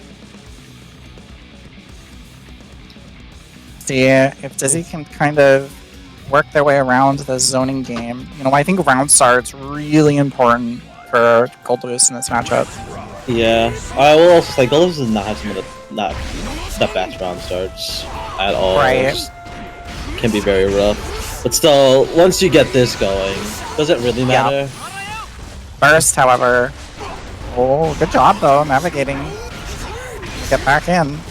Ooh, nice overheads. Oh my god, your health, the risk. You obviously have incredible blocks, but you can't block all day because that risk. Yeah, that risk and that shit just kills you. That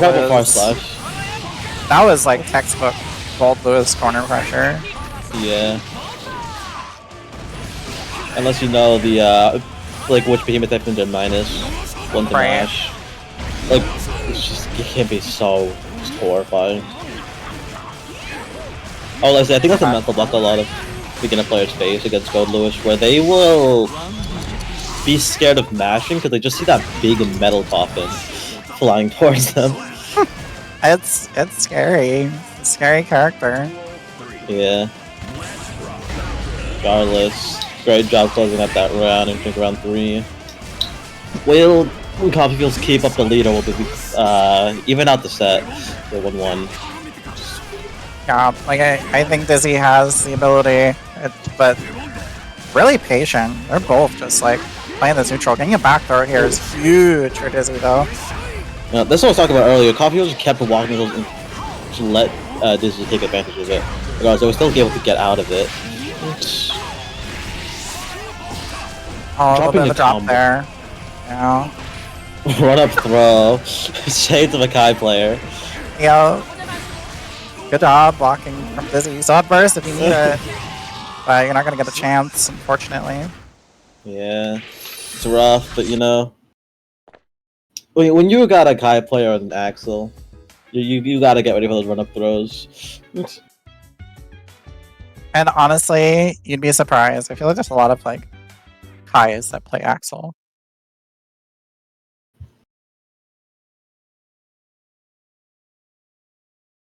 These rounds, though, even though Coffee's taken these past 2 games, have been really close. I am really proud of Dizzy and how well they're doing.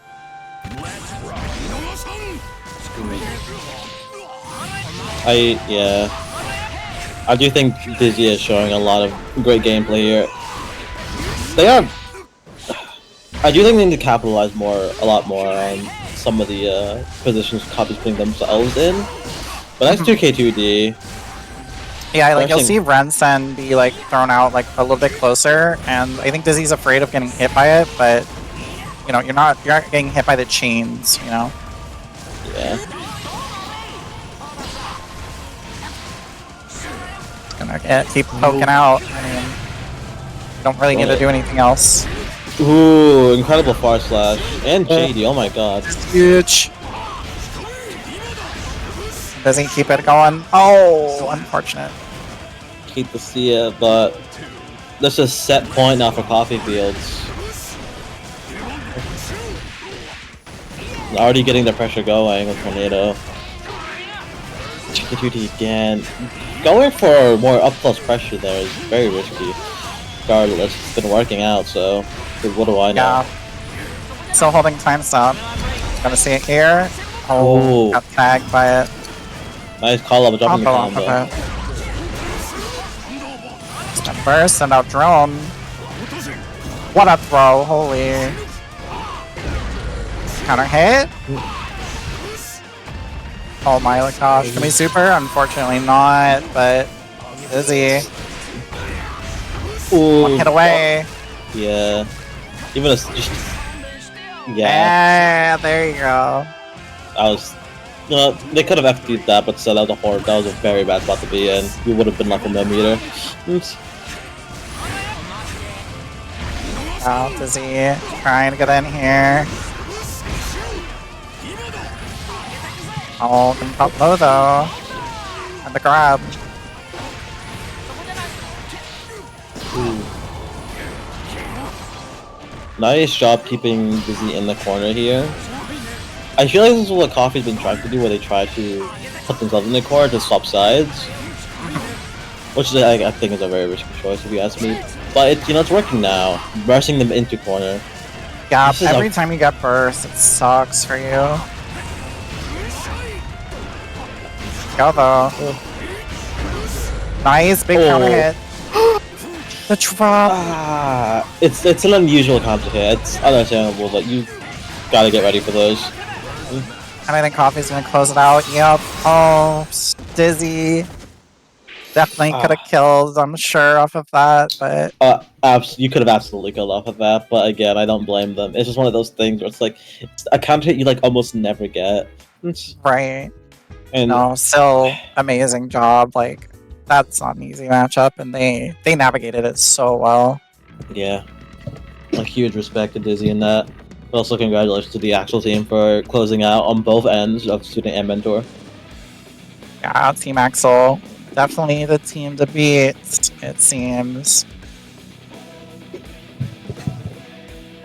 Alright. So,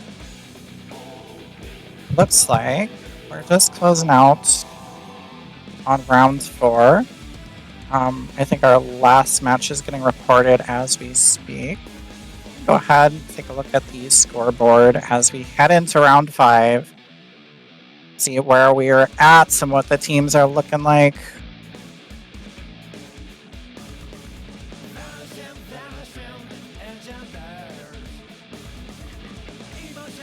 So let's see. in first place currently, we have Team Axel.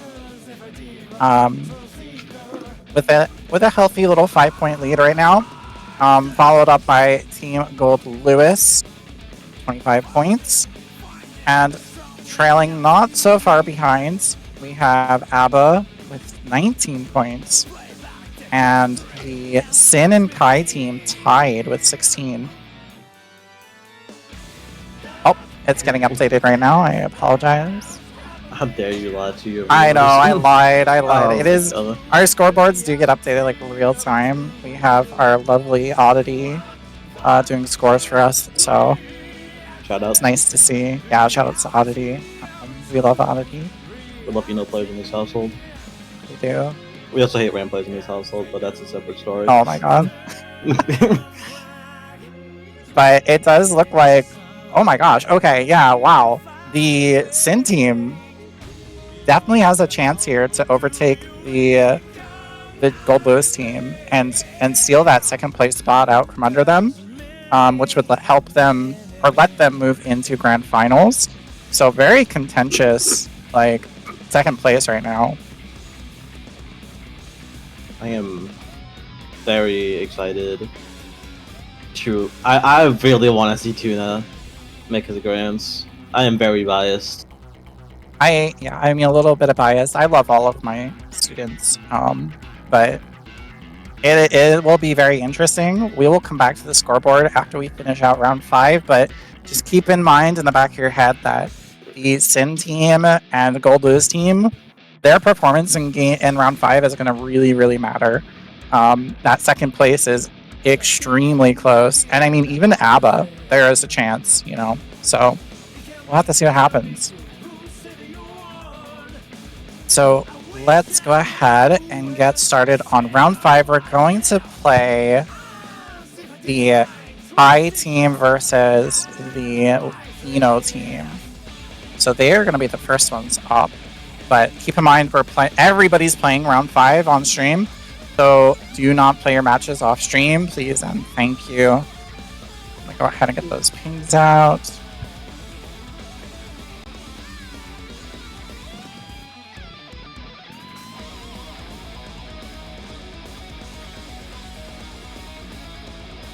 So, I versus Ino. This is another one of those like matchups where I don't mind. Like, this is fine. This is like textbook like even matchup. I think like Stun Dipper, Stroke kind of like do similar things. So, Oh, the calls it's really interesting. There's a sub and someone at the top of the room the entire time controller. I know. I noticed that. Yeah, it's been chilling. I can't blame him.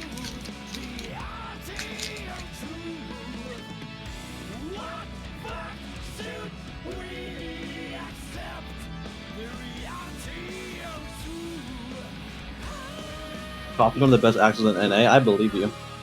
My favorite goose never lies.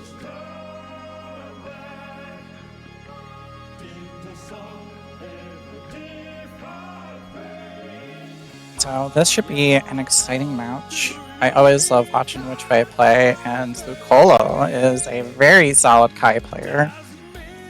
So this should be interesting. I'm always a big Kai fan. Guy's probably up there as like one of my favorite characters to watch, but regardless, which way is up there as one of my favorite players to watch. Which way plays Ino like no one else. Just textbook Ino play. A burst out here. Getting sent back corner and a DP, baby. Safe jump! Which way has the safe jumps just like on point. Yeah, this is a rough spot to begin for Kai.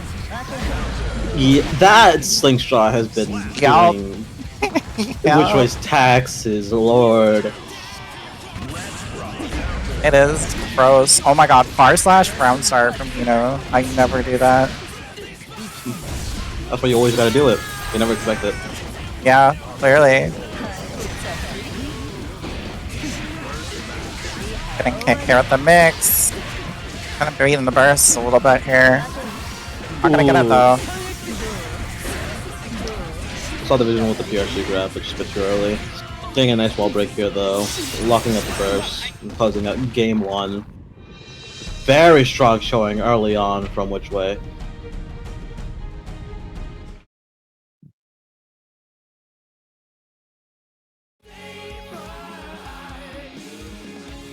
Yeah, if you wanted to watch or learn from like an Ino player, which way is that guy?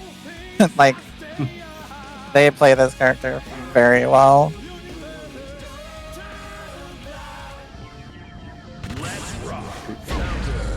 Oh my gosh, round start 6p. Incredible anti already from which way. And stroke.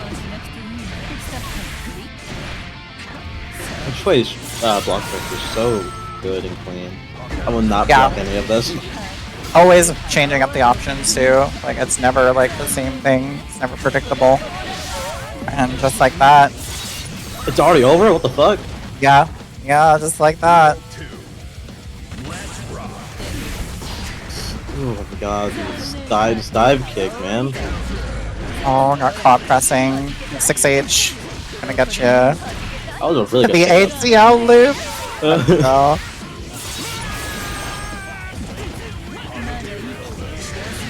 Don't mind me, I'm not fangirling.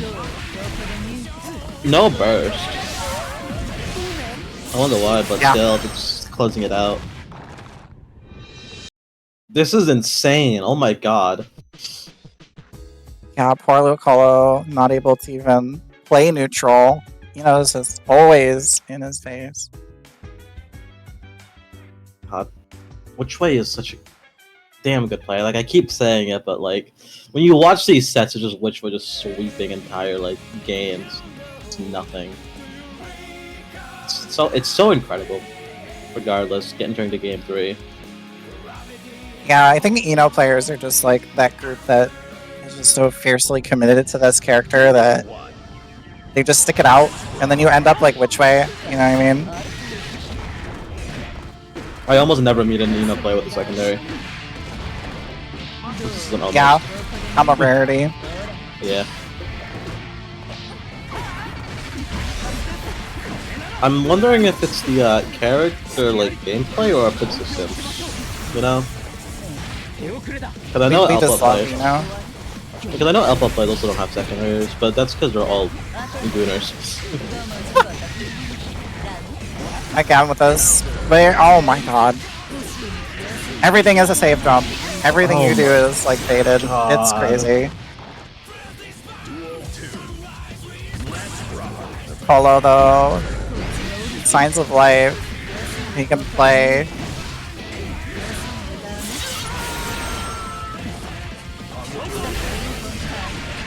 Oh my god, these launches are incredible. These combo routes also are just like taking notes, saving footage, going to do this. But I watch out Alpha players like this. Now let me study someone. And that's gonna do it. Which way? Just cleaning up, getting points up there for Team Ino. And while we're talking about it, just huge shout out to Lucolo for filling in and playing as the Kai mentor in this matchup. There was a very good chance there wouldn't have been a Kai team without Lucolo filling in. So I appreciate them so much for taking that up and being here. So You know, it's. I have any respect to people who would like fill in last second like this. No bias, by the way, but it's always so rough having to like fill in last second for people who like just dip or like have to like do something else. It can be be a lot on like everyone's like just psyche, but regardless, good shit from Lucolo. yeah, very solid Kai player. Like, again, someone that you could probably go watch and take notes if you are an up-and-coming Kai. So, again, thank you, Lucolo, for filling in. Really do appreciate it.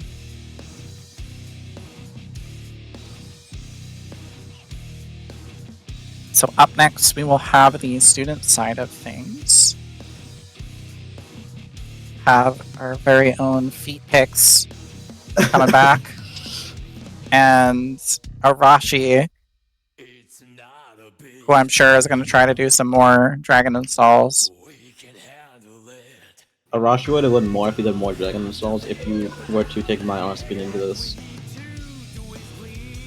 I think he did. Arashi almost challenged which way. That would have been very bad for Arashi. Telling Arashi to not DI is like telling him to not breathe. Don't tell him that. Yeah, that's like Arashi, physically DI more. impossible. You can only DI when you're like low health, right? I don't know, Kai. Yeah. Yeah, I thought so. I feel like he has like a macro set up, like when he hits a certain life total, it just like auto DIs for him. I feel like it would be a good super if you could do it at full health. Oh, like kind of like Bedman install, yeah. Yeah. So Bedman install is not permanent. DI is. Yeah, no, remove the health limit on DI, but make it like a timer. Like 5 or like 10 seconds. Oh yeah, like Exard Soul. Yeah. Yeah, that'd be yeah, cool.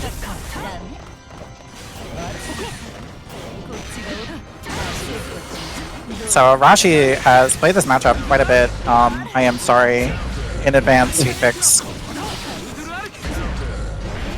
It's always like a nice feeling when like one of your tournament sets is against a character who one of your training partner plays. Right. And I'm always very open about like the characters I play and what they do. And if anybody wants counterplay and how to beat my character, I will hop in a VC with you and I will walk you through it step by step. Real quick, I know none of y'all in this fucking chat know the output matchup. Hit me up. I swear to fucking god. I know none of y'all know that matchup. Just fucking hit me up. Anyways, back to the set. Yeah. Ooh. Okay, H5 getting over Sacred Edge, and you got a chance here.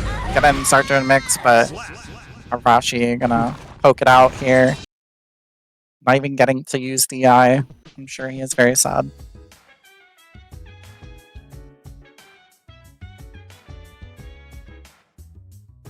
I know, but for the Kai team really needs these points.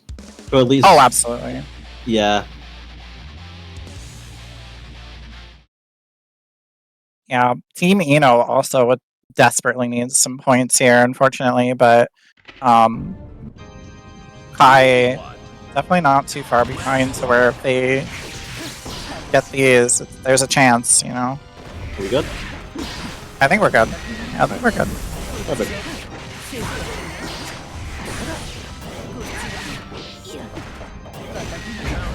Yeah, Arashi jumping all these strokes, not just gonna sit there and take those.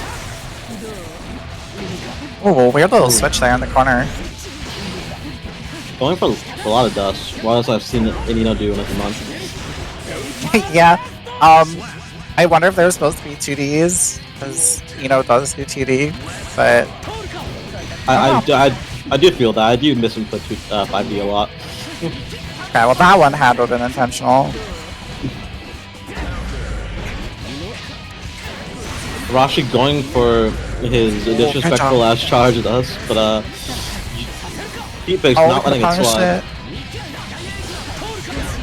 Nice, we're punishing all these dusts.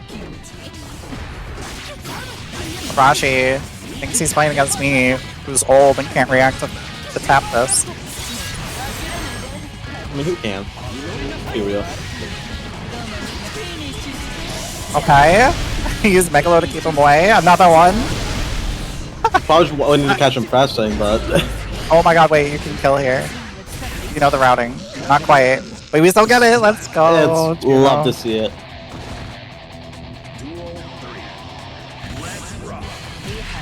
Nice. That's what we like to see. Spending the burst here. Oh, BP unfortunately.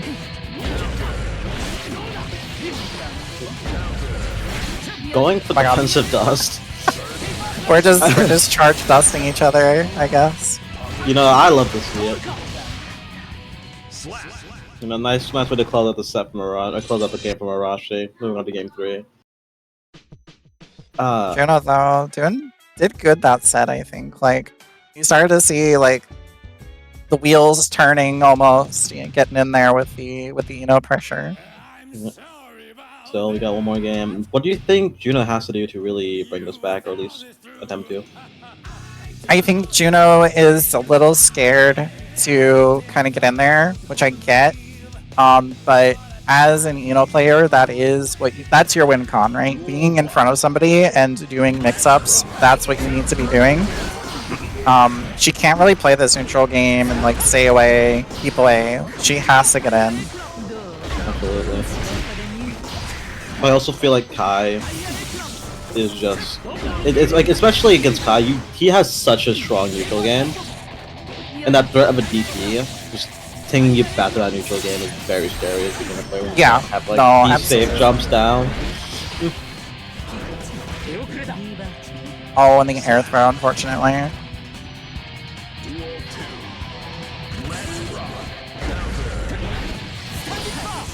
Thunderfire not connecting here though. Nice chance there. Alright. They're gonna go full conversion, but keeping the corner, which is always a good thing. Yeah. I think Juno really just struggling with like conversions off the hits that they're getting. Because if they weren't converting these, it'd be a lot closer. Absolutely. But conversions can be incredibly hard to learn as a beginner player, because hit confirming, depending on the fighting you play, hit confirming can be incredibly difficult. Guilty Gear don't give you a lot of time to like hit confirm certain things. It's only if you really get a cap to hit. Some of these normal conversions can be incredibly hard to convert off of. Regardless, that's an incredible set from Arashi. Getting points for his team. I love to see it. Yeah.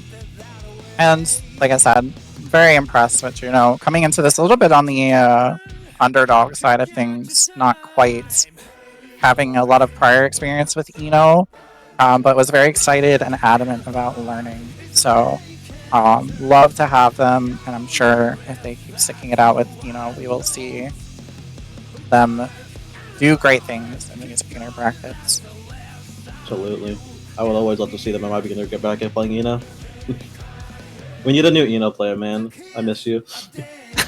Yeah, I've been out of it for a little bit. We don't have a replacement quite yet, but we'll get there. I'm very glad we don't have a brand player anymore, though, I will say. You know, Alex, we love Alex. He does but we love Alex. Alex pays me. He doesn't know it, but he does. So, I'll tolerate him. But just one more shout out to Juno, aka Pix. Like, I'm so impressed with the enthusiasm and how much willing they were to learn a character, and who better than which way to, kind of help you learn a character. Somebody who's just an absolute legend. So, great performance. Keep it up, Juno. You got this. But now moving into the Gold Lewis team versus the Sin team. This is the set I was very much anticipating.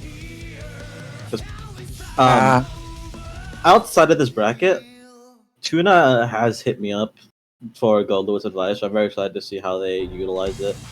I will say if Tuna loses, it's not my fault. Smiles. It's not my fault, yeah. It's Isazaki's fault, right? Yeah. Probably. He's the mentor. I only told her one thing. Like, smiles. Anyways.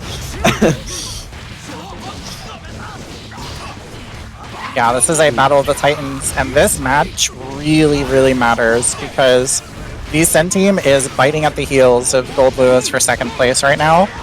So this is gonna be a stressful one.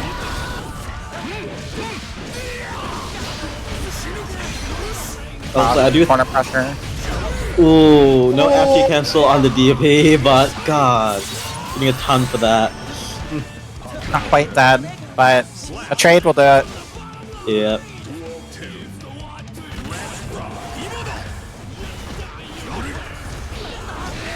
JD everyone hates.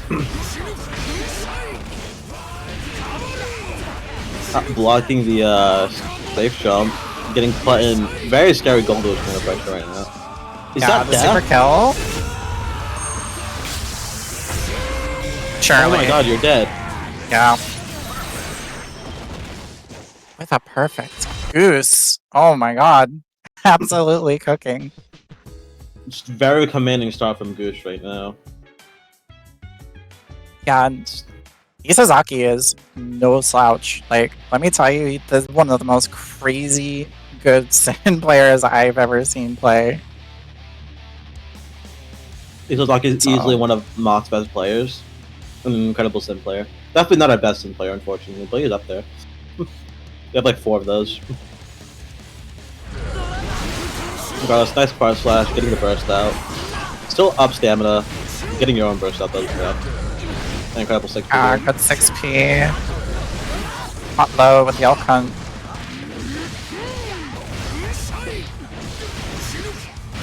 Eating the 2p into an insane combo because Golo was broken. Losing about like a third of your health for that. Yeah. And we got lots of security meter. Just, yep. Cancel everything into death. It's so hard to deal with. A lot of Golo was pressure. But most of it is a reaction check, and people find reacting to real stuff in real games Oh very hard. my gosh. The damage is coming out. Unfortunate DP. They got the FD cancel, but still have to eat the mix. Look into the wall. The one touch will do it. One chip damage will do it. Great Okay. conversion here. Yeah, we gotta start here. Hard knockdown. Get the burst out. Oh no, you gotta deal with this. Yeah. There's only so much you could do in that situation. Goose already up 2. Oh my god. Yeah, Goose is just doing really well in this matchup.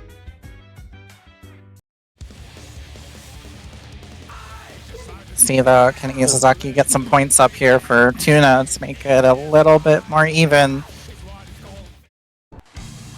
If Isozaki can at least be getting some points here, we'll most likely have to sweep. Which is a lot of pressure considering how good Dizzy's showing has been so far. Oh, tagged with the White Well Assault though. The drop beat the DP though and just gets the punish.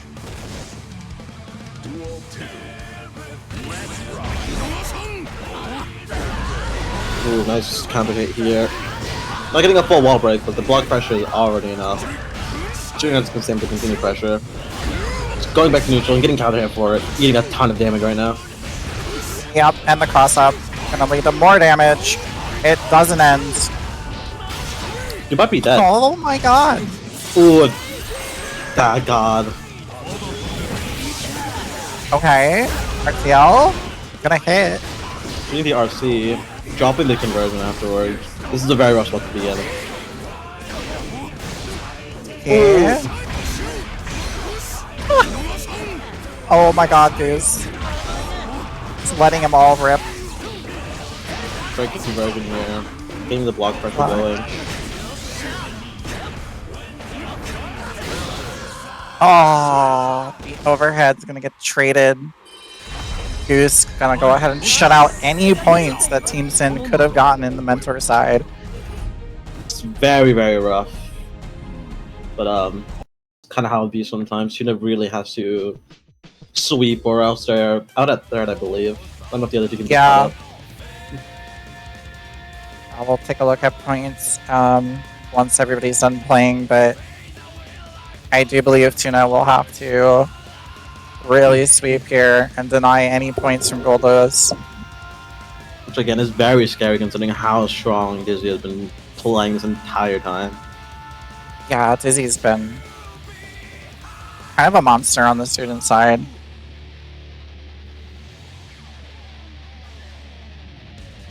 However, I do remember Tuna saying she feels pretty confident about the Goldos matchup, so let's see. I'm excited to see her play at the very least. And you know, I say this to myself every time I lose a bracket run, and that's even if you lose, that just gives you sets to review later. Yeah, you learn a lot from losing, honestly. Making mistakes is essential to learning. Absolutely. If there was just a team who got like free sweeps on everyone, they wouldn't really be learning much, and wouldn't really be much of an internship with it. So that's the important part here. Yep. So this match right here is very important. This is going to decide. I'm pretty sure decide our second place. So we'll see. No pressure, but. Oh, it's nice fire slash from Tuna.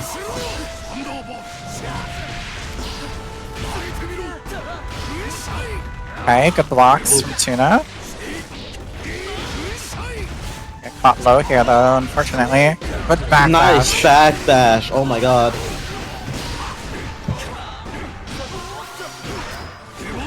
That PRC grab. PRC. Yeah. She's been doing that a lot this bracket. If Dizzy has been watching the stream, they probably would have caught that a couple times.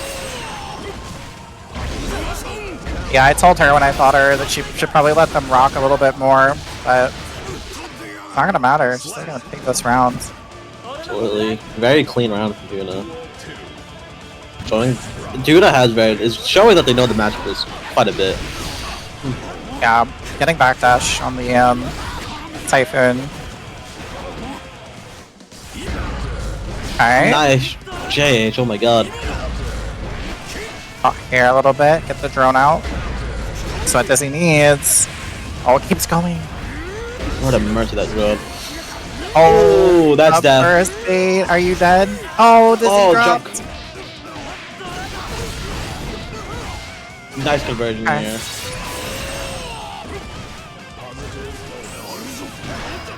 Oh, nice tech. Oh my god. Yeah. Gonna get caught though. Went for an overhead there. We got the conversion into the super. Yes, we do. Very clean here. This is guess for game for Dizzy right now. Yep, and with the overhead. Oh, you just got burst. I hate that. I hate when that happens so much when you get burst the last possible hit. Yeah. Like, incredible showing from the first game from Tuna. Yeah, so Tuna put up 2 points for Team Sin here. They can just sweep and deny Gold Lewis team from getting any points. They could have a chance.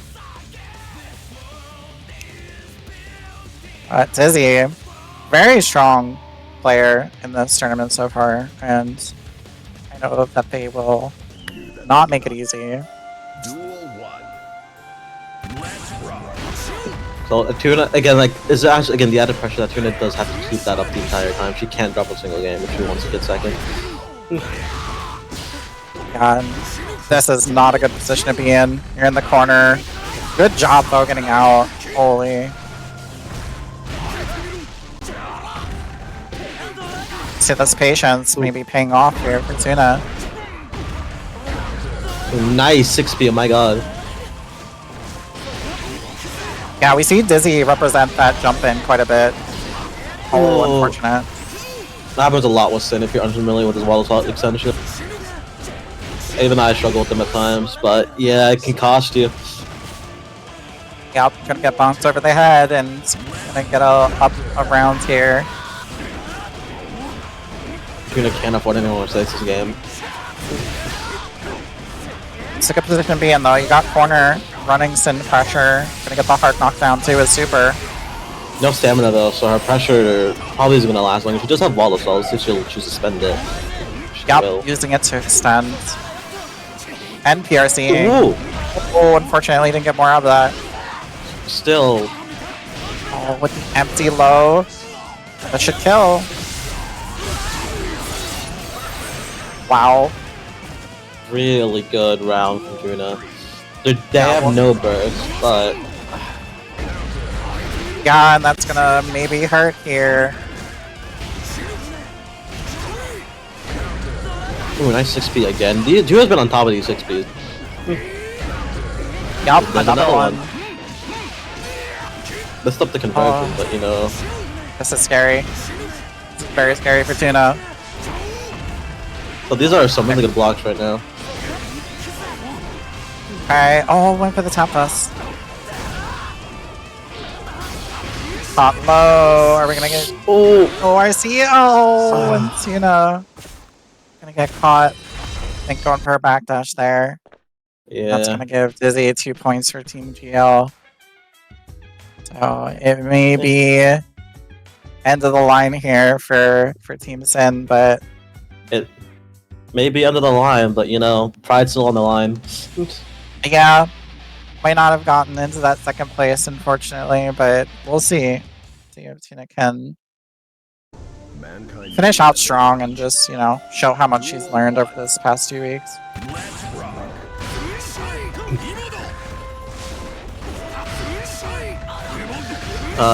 Already a lot of space taken from Dizzy right now, putting Tuna angle on, not really getting many hits in. And that's so much damage already. Messick was super though. Yeah, that was definitely supposed to be a super. Kind of matter here though, probably. I mean, yeah, gonna get chipped. Yeah, you really gotta FD those. FDing Gold Lewis is incredibly useful. Not only do you get the chip, but a lot of his block pressure like just whiffs if you FDM enough. Regardless, it's still incredibly scary of a situation to be in. And Nice conversion though. Yeah, good hard knockdown, bought the bonus. Tuna, so respectful, just like running up, waiting.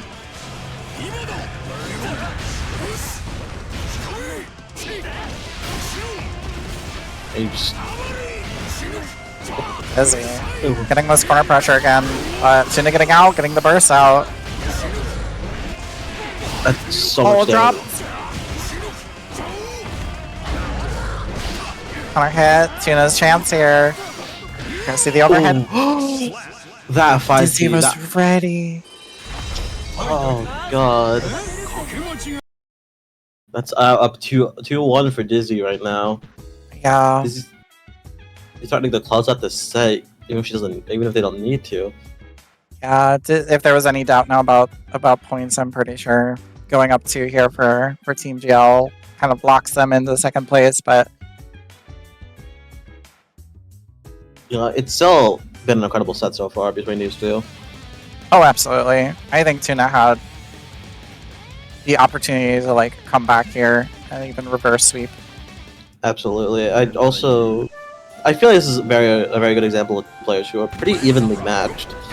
I feel like both players have learned to match up with their mentors as well as are just up equal skill level with players. Yeah, I think Dizzy recognized that Tuna likes to PRC the overhead a little bit. That's a really good call out. I have noticed that Tuna loves to PRC stuff, which is not a bad thing, but she does do it. She never doesn't do it at times, you know. And I feel like that's one of her weaknesses. It gets very easy to call out at times. Tuna hanging on with a pixel, but gonna get tapped on the head here.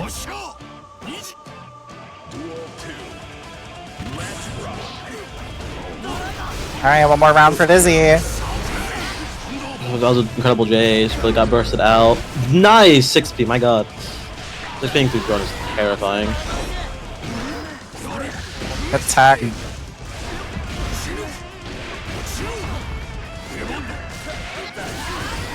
Good blocks here, and nice punish. Oh my lord, the charge dust. Do we get the combo? We do. Nice. No JD, so it could use some work, but you know, we love to see it regardless. Okay, I don't know if that was a drop or intentional, but that was interesting. If it kills, it kills. It killed, yeah. Oh, got hit on the head though.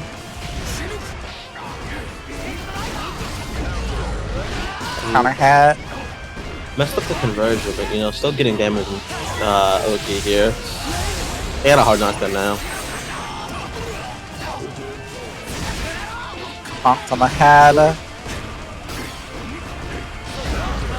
Gonna get caught low. I will say this is something I struggle with. But getting a couple hit else like that, you can convert meterless with just 2k 2d afterwards. Well, unless big beginners and players especially don't know this, but good way of saving meter. Tuna going out with a bang though. Yeah, Like, taking gonna us keep- to game 5. Yeah, exactly.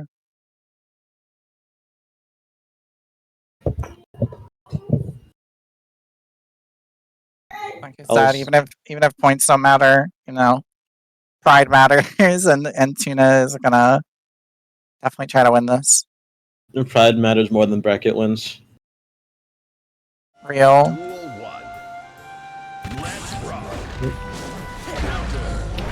Again with the 6 piece, Tuna's so good at them. Dizzy has been jumping quite a bit. So I think Tuna's recognized that.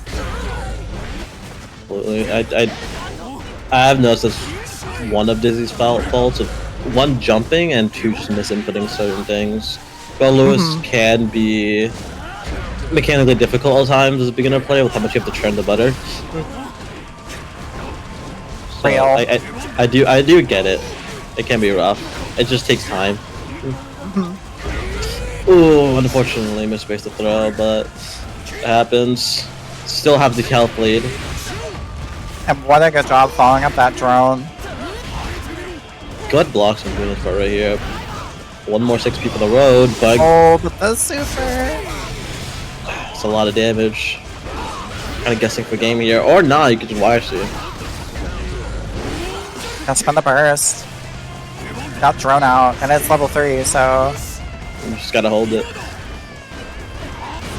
She was going for a lot of experience with 6 Ps, but Dizzy isn't jumping into them anymore. oh, tried to punish. She's gonna get caught. Duel 2. Let's rock. Nice front slash. Alright, what did he try doing? Is that dust? Maybe.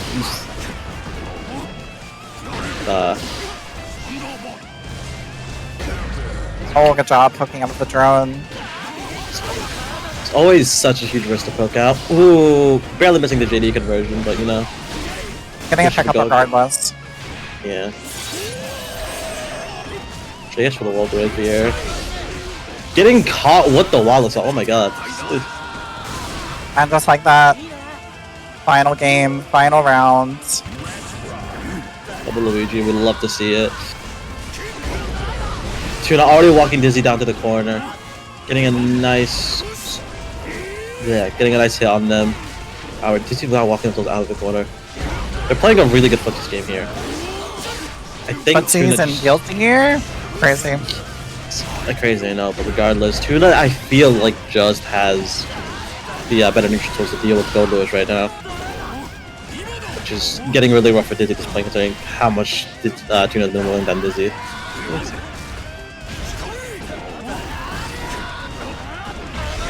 Alright, this is the mix. We're gonna get caught here. Are we gonna get super through the wall? Ooh, not killing. And the super! Oh no, Dizzy's got a chance here though. Oh my god. Any hit from Tuna can do it. Dizzy, They're both 1 hit away from death right now. real. And that's gonna do there. it, Tuna. Tuna closing it out 3-2. Even if not for the bracket, for their own pride. We love to see it. Really well played from both of them. Holy. Such a close set.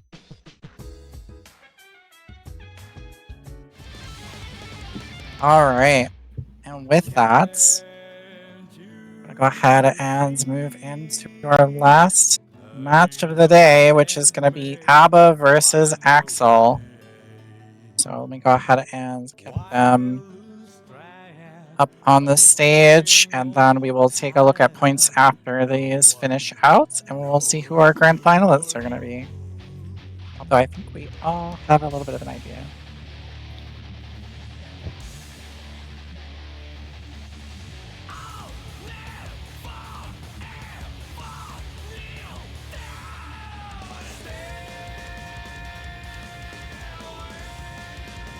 So a little bit of a spoiler for points. Unfortunately, we were correct about Tuna needing to kind of close that out without letting Gold Lewis team get any points. So unfortunately, Team Sin came up just short of second place, which is tragic.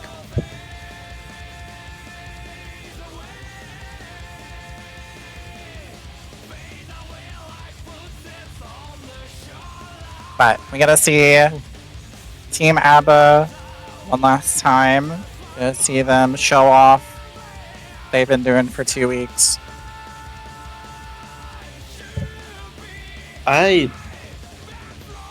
To my knowledge, I think this is one of ABBA's worst matchups.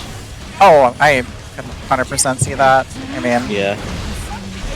No, I feel this is rubbish, especially because it's Go now. It's doubly so. But regardless, Yeah. I'm excited to see.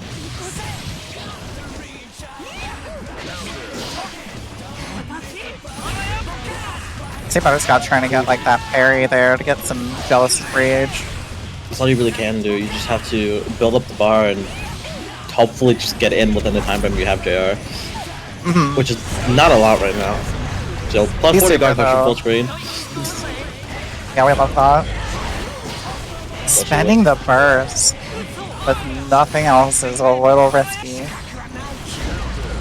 But Nice hop kick and throw.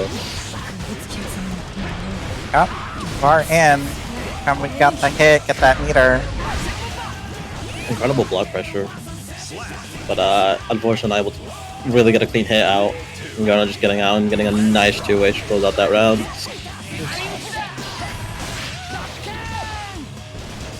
Alright. Don't know. Playing mix up here. Strike throw.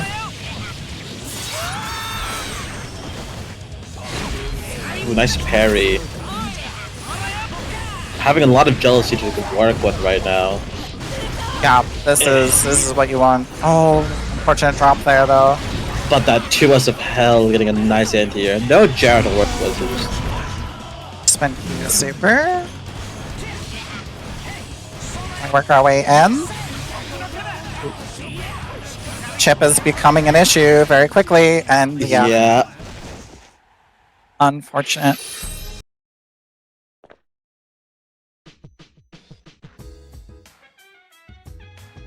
You can really just see how rough that can be for ABBA right now, where it's just she can't get in. And when she does, I feel like she just doesn't have enough jealousy rage because of how long it takes to get in as well. Or against most characters, you'd have like most of your bar once you start like doing your high-low as ABBA, but against Axel, you have to spend so much of it just to get in the first place. Right. Yeah, it's just using Jealous Rage to even like navigate Axel zoning. Yeah, but doesn't have them to do much else. This is a nice start though. Yeah. I don't think it helps that Gono's defense has been on point. Oh my god, yeah. Trying to open up Gono is a challenge in and of itself. But nice blue walls onto JR. However, Gono has other plans. Super gonna let you get it in here, but you're out of Jealous Rage, so You just kind of have to hold this. And you have 50 meter, but gotta eat the mix right now. Getting hit by NATO. You're within chip range, and this is very hard to deal with. you can see ABBA Ooh. trying to just drag that key along. But Yeah. It's tough. oh, that's good though. Can't really get anything off of it, but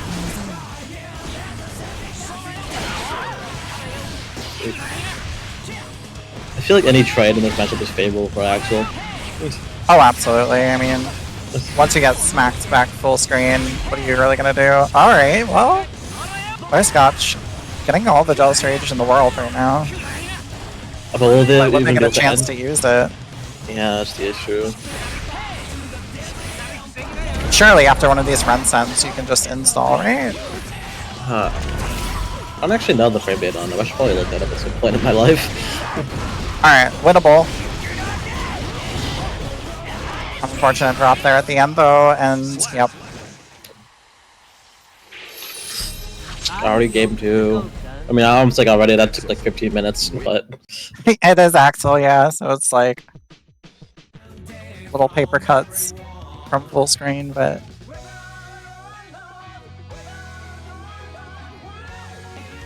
God, this hurts to watch. If I want to be honest, it's tough. It's yeah.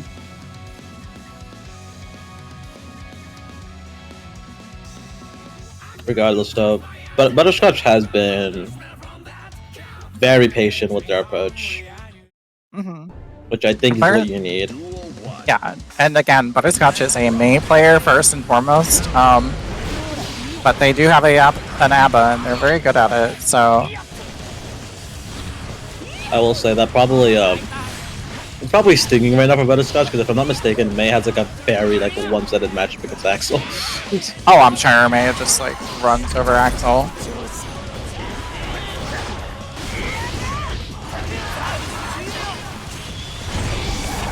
Good use of the key super though, just like keep your pressure going.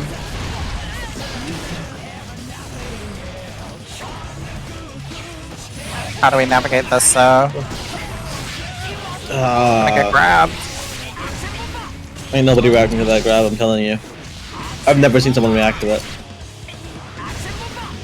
That's why I just keep jumping in neutral against Axel. Don't want to deal with it. I mean, why are you not jumping in, you know?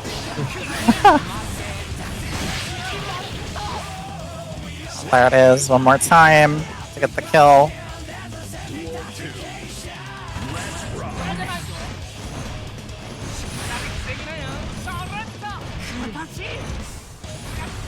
I'm just waiting.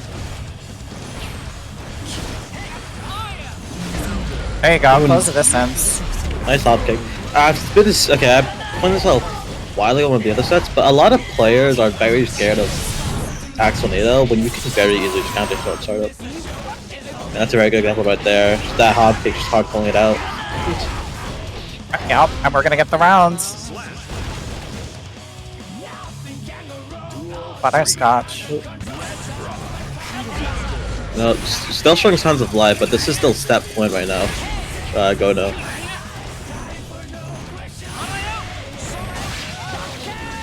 Oh, getting grabbed again. Oh my god. Oh my gosh, yeah. Now we're gonna mix up with Axel. Good tech. Got 5 feet, I hate him. But There ooh, you go. nice. Nice hit from Butterscotch, but getting bursted out. Ooh, nice run in. Gono's defense is just... It's crazy. Yeah. But that's a step for Gono right there. 3-0 against ABBA on Mentor's side. Yeah, Butterscotch though, like... Honestly, yeah, it was 3-0, but showing how you can navigate that matchup as an ABBA player, and you can win it, right? Like, Butterscotch was getting in, was taking rounds. It's hard, but, you know, Butterscotch showing, like, they're a very good player. Gono's just, like, his defense is... it's crazy. It's so good. It's horrifying. I feel, to be fair, Axel's one of those characters we kind of need to play them at a high level. Because defensive options Right. suck. So let's see how the student side of this goes. Will Sora be able to get in and open up coffee fields, or is coffee just going to kind of repeat the process here? Keep ABBA at bay, keep her from getting in. We'll see.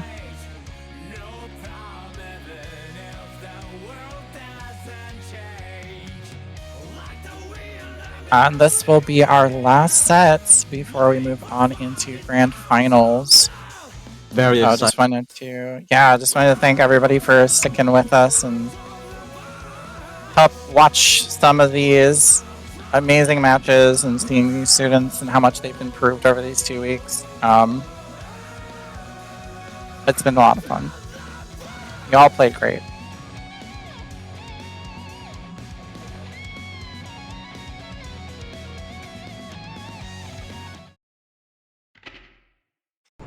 Mankind knew that they cannot change society.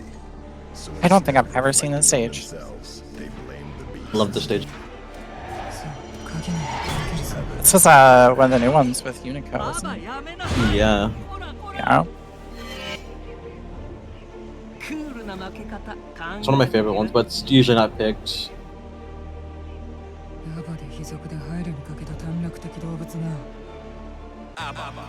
Versus Axel. Duel 1. Right, here we go, kicking it off. Our last match before Grand Finals. Zora Vermillion versus Coffee Fields. Coffee has been doing fantastic today. And Sora's been doing pretty well himself, so. And incredible burst spin already into a time stop combo. Oh, dropping though. Unfortunate, but ooh, Oh. nice. Oh, nice grab. Duel 2. That Coffee's- TK'd Swift. The Coffee's playing out of their mind right now. Very clearly living a lot from Goto, but oh my god. Sora, lots of meter to work with here if they can ever get into install. It's really hard when you're eating so much mix after mix. Oh, and the block on the super.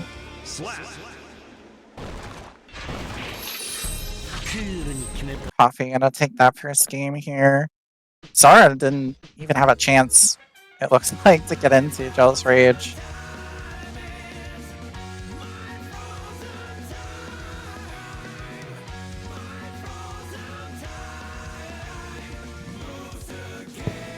Sorry about that.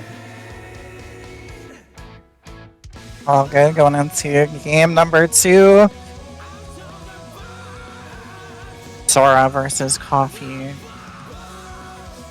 think Sora can do it, honestly. Sora absolutely can. They just. I did notice that they were going to counter on their wake up a lot. I do think they need to chill out a little bit. Yeah, I feel like the waking up and doing stuff is getting them a little Duel 1. hot water here. 4-framer mind control, I swear to god.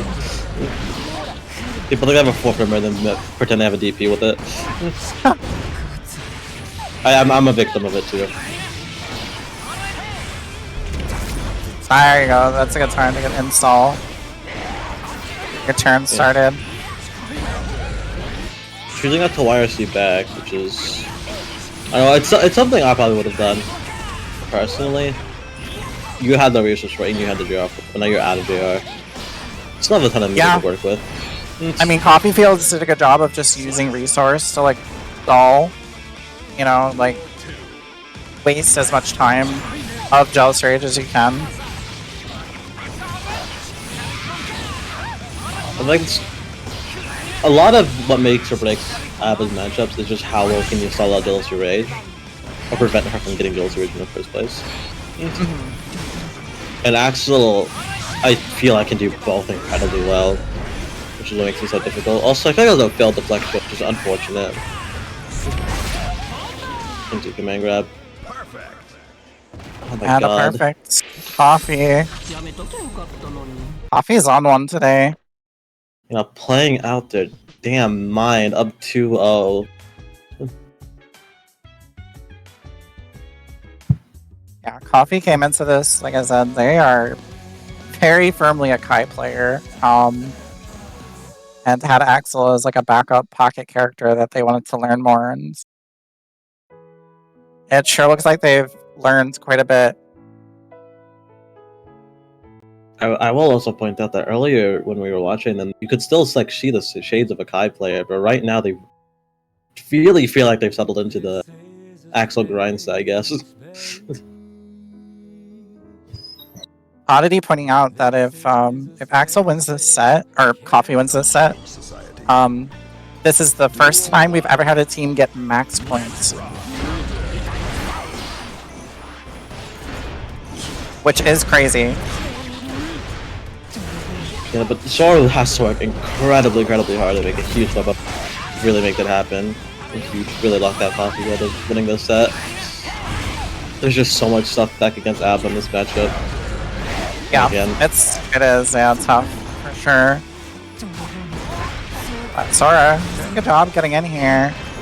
Trying to look for that hit, getting a throw.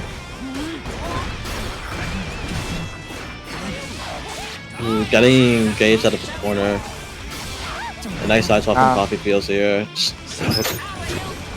Just getting a nice long range poke in the corner. Oh, and the grab.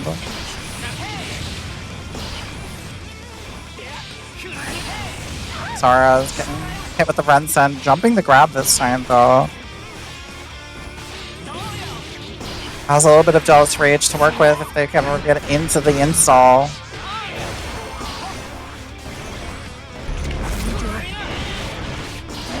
Oh, can we get it started though? RC. Oh, getting tapped at the overhead in Coffee. Coffee Fields taking it 3-0. Absolutely insane. But really well played from Sora. I can tell how much they've improved over these 2 weeks. Definitely looking like an ABBA player. You know, there's a little bit of a character crisis, but the ABBA has come around very well. Alright, and that's going to close us out on our rounds. So we'll go ahead and pull up the scoreboard. I mean, we know Team Axel is just... They were on one. They were absolutely on one today. I never in my life would I have thought that we'd be sitting here looking at a max score for a team, but there it is. Team Axel firmly in first place, followed up by Gold Lewis, and third place going to Team Sin. Like we said, that second place spot was very close at one point. But fantastic job from everyone. It was amazing seeing how much you all learned and played. So we're going to go ahead and get Grand Finals kicked off. How is this going to work, you might ask? Well, points are reset. They don't mean anything anymore. So we're going back to 0 points for both teams. We'll have the mentors played first, and they're going to try and just help out their student, right? Get as many points for their student as they can, and then the students will play and have maybe a little bit of an advantage going into it. So we'll go ahead and get this started. Ahead and call up our Gold Lewis mentor Goose and Kono, aka Markiplier.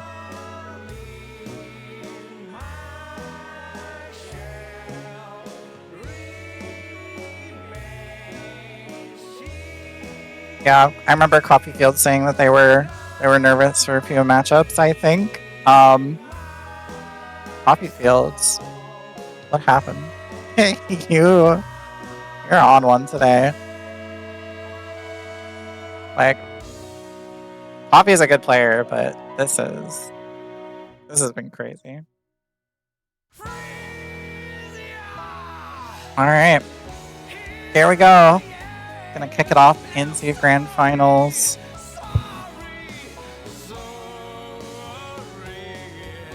Mentor side first, as always.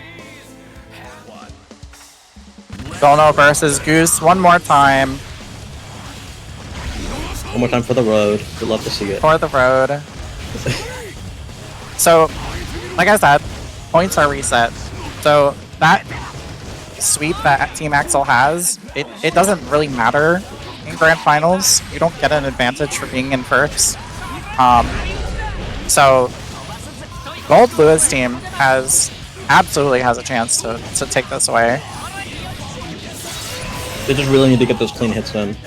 Because once Gold Lewis gets a single hit in, it's just over for Axel at that point. Yeah, I mean, we're seeing like similar things to like ABBA, right? Would you say like the Gold Lewis and the Axel? Yeah, absolutely. It's just Axel's just so good at keeping him away. I will say that Gold Lewis isn't really locked behind like Jealousy Rage. I mean, he can get that damage whenever. It's just the getting in part they struggle with a lot more. Right. I mean, you've got Drone, you've got Skyfish, if you can ever use it. You also got Wall Assault, but Gono has been calling it out so well. You don't die because Gold Lewis health, Axel damage, but... Here we go. Health is even. Believe it or not. Gonna spend the burst.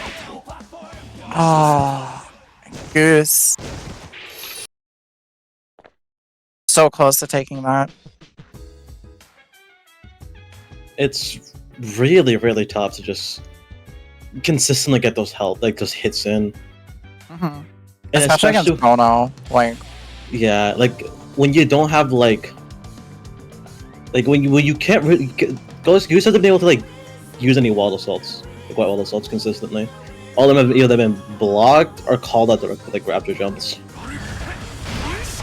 So unless he has RC behind it, he can't really get pressure going off of white wall assault.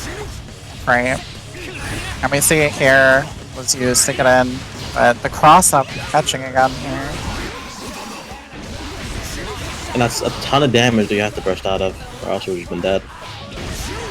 Yeah, but now you have no burst, so you have to eat anything that hits you, and yep, you're dead. That's how it goes. That's what needs to happen for Gold Lewis to really win this. Just keep getting those like hit after hit just consistently. Oh, the double spin! That was rough. Oh, that could have been big. Just getting put in corner here. Axel probably gonna try and back up. Yep. Oh my! Goose? Oh my god. Goose waking up? He's cooking. Hold on. We got a grand finals? God can bleed. God can bleed. That was a crazy chunk from Goose right there. Let's see if we can keep it up throughout the set, because it's gonna be a long one against Axel.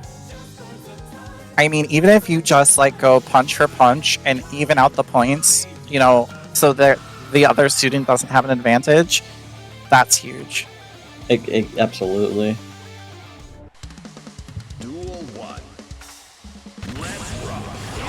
I also say Goose is much more experienced than any of the students, obviously, and it's a lot easier to adapt, especially between sets, for the better.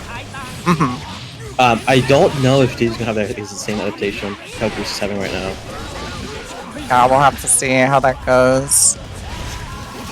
Is putting up such a good fight here.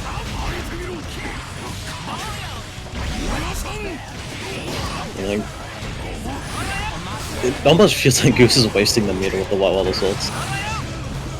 Sometimes, yeah. It's like I wonder if you'd just rather have the oh my god, Goose. Or Gono, please. Stop. You gotta. They didn't know what they were doing when they gave a time stop to Axel. Like, Axel players can't be trusted with that.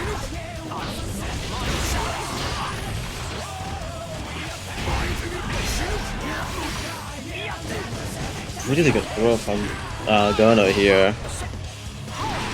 Just not being able to block the mix and getting hit by pretty good combo here. No hard knockdown. Yeah. No hard knockdown, but you still got wall break positive.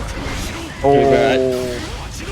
I was gonna say, I'm pretty sure Axel thrives in the in the neutral game. What was? All right, Goose spending burst here. Really wants to keep in. Oh, that Goose! Oh my god! Really good jump in.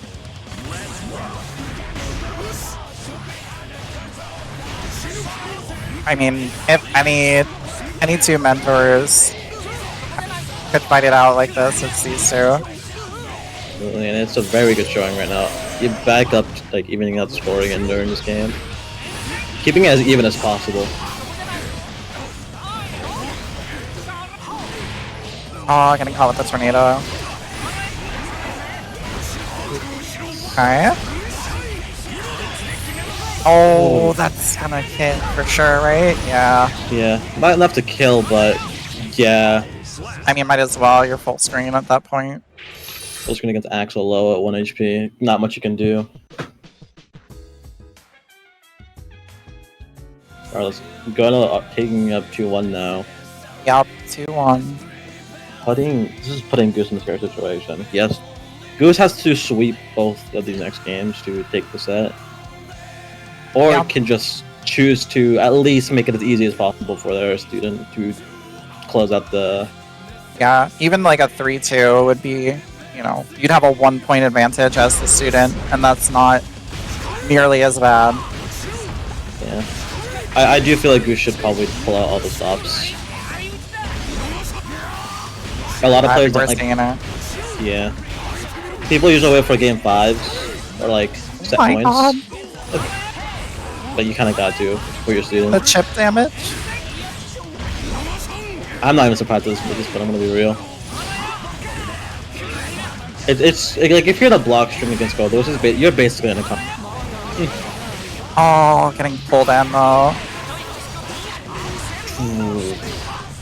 You're not dead, but like, might as well be. What else hitting? Oh my god! It hit. Holy!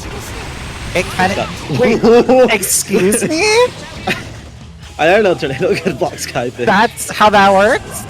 Okay. What?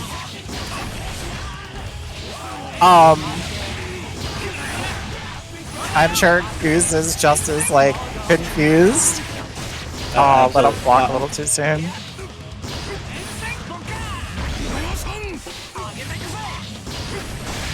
Oh, getting grabbed. Gonna go right in time slap. Yep.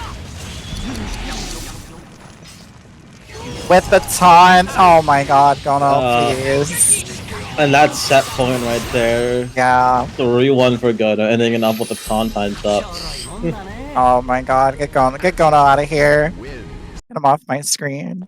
Someone kill Gono. Yeah, what was that? Skyfish not going through Tornado is great. It's pan Markiplier. I'm not opposed to it. So, for those unfamiliar, this gives the Axel team a little bit of an advantage going into the student rounds because we got 3 points on Team Axel, 1 point for Team Gold Lewis. So it basically shakes out to a 2-point advantage for the Axel team, right? It's definitely a tough one. It's a similar situation to what Tuna was in earlier, where you kind of just got to sweep this set. Not entirely, but you really just got to lock in. Yeah, and I think Dizzy has that chance to do this. Like, we've noticed Coffee's like zoning game is not like nearly as strong as like Gono's zoning game. There's shades of it, like you can tell like it's coming along, but Coffee definitely more of like a. You can see the Kai player coming out on the Axel game sometimes. Yeah, which I think is very risky against Gold Lewis. Absolutely. Yeah. I do think Coffee has to be very careful, and I think we're seeing that right now, where Coffee is especially just being careful now that they're in Grand. Every mistake means a lot right now. A lot more than it did earlier. Nice command grab going in. Swapping into the... Yeah, that's what I was mentioning earlier as well. Just Coffee likes putting themselves in corners to swap sides. I feel like you have to be really careful with that command grab. And hard call it out. Really good job using FD too to keep like the chip damage at bay.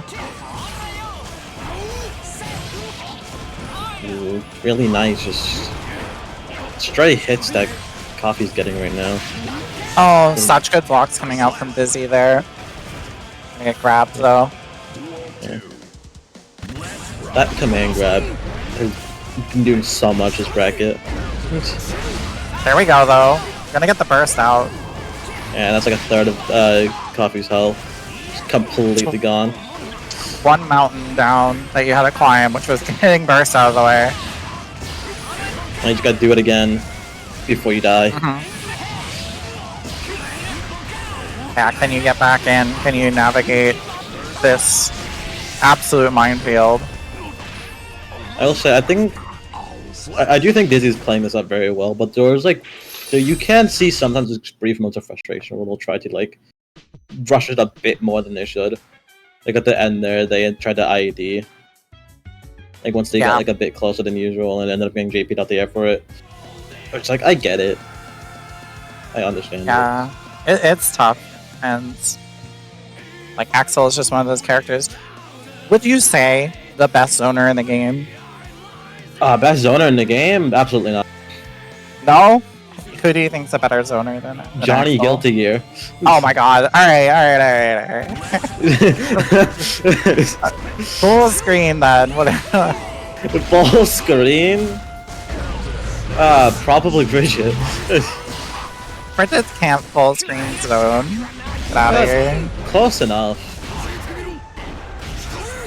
Alright, well, regardless, Axel very good in this matchup specifically, and Dizzy doing a great job here with the corner pressure. Coffee gonna get out though. Ooh. Those really like disjointed YRC baits are always disgusting to me. Oh, counter hit into grab. Oh my god, it doesn't end. One more command grab, just for the fun of it. Still holding on to the time stop. Dizzy just waiting. Oh my god, the patience. More hit, Dizzy. Could do it. No.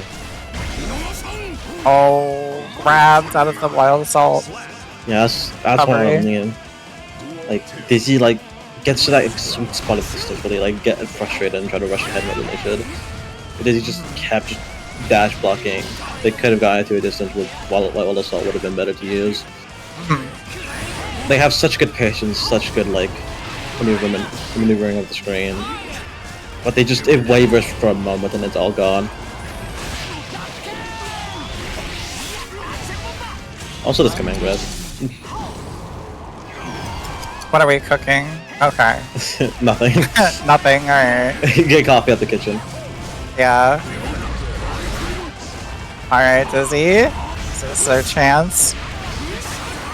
Gonna get burst though for the trouble. It does sicken me that there's none of the Axel in the world, but you know. Just need one more hit here from Dizzy. Good job jumping the grab. We're jumping just jumping the command grab more consistently now. So it's the burst though. Ooh, dropping the combo. Last chance. And at 2H in hell. Yeah, 2H, yeah. The drone just completely deleted Tornado, which I didn't know that happened. So I'm sure Dizzy didn't know that that would interact like that. I mean, what can level 2 drone beat?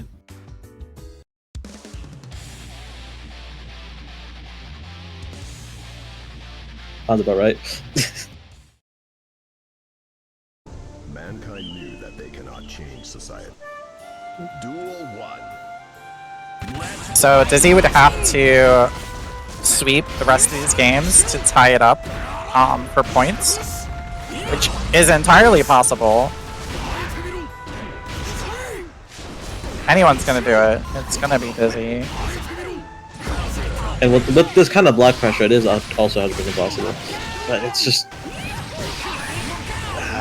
you just kind of lose all that progress you just made, and it's sent back to full screen. Oh, good job blocking the backdash mix. Oh, not that time, unfortunately. You got the burst out of that. Spending the burst, yeah. It's tough. This is set point for Coffee.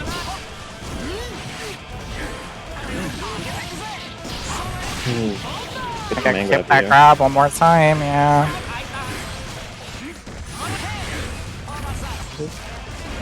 Good job jumping at that time. This is your chance. Back to full screen we go, but yeah, there it is. Getting impatient on the offense.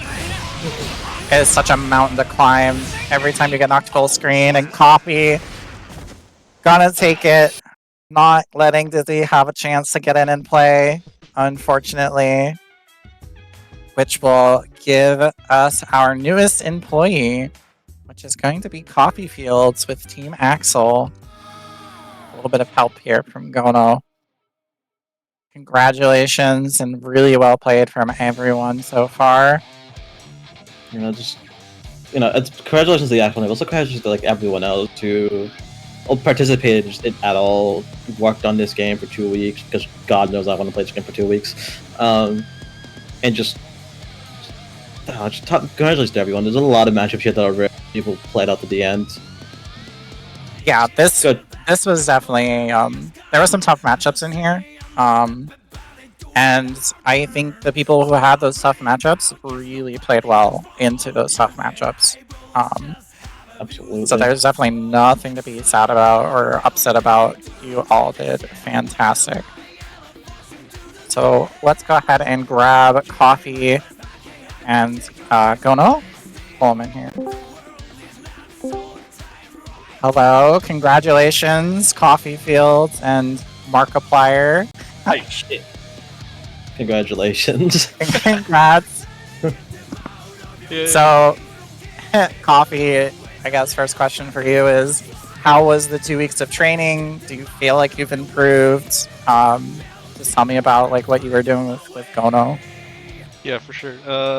I've definitely improved. I still was at the start playing with a ton of my Kai habits, so I was doing things like instant air dash and getting hit, and then some of my combos were still a little off. That was mainly just getting reps in.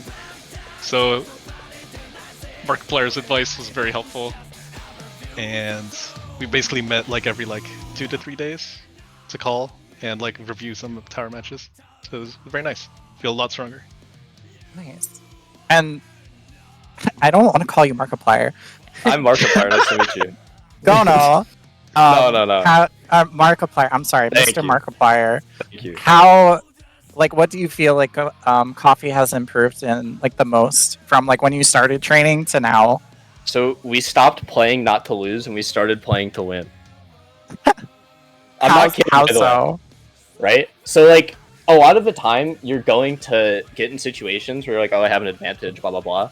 I need to just play safe, and more than probably I win this round. But you see, that's how losers think.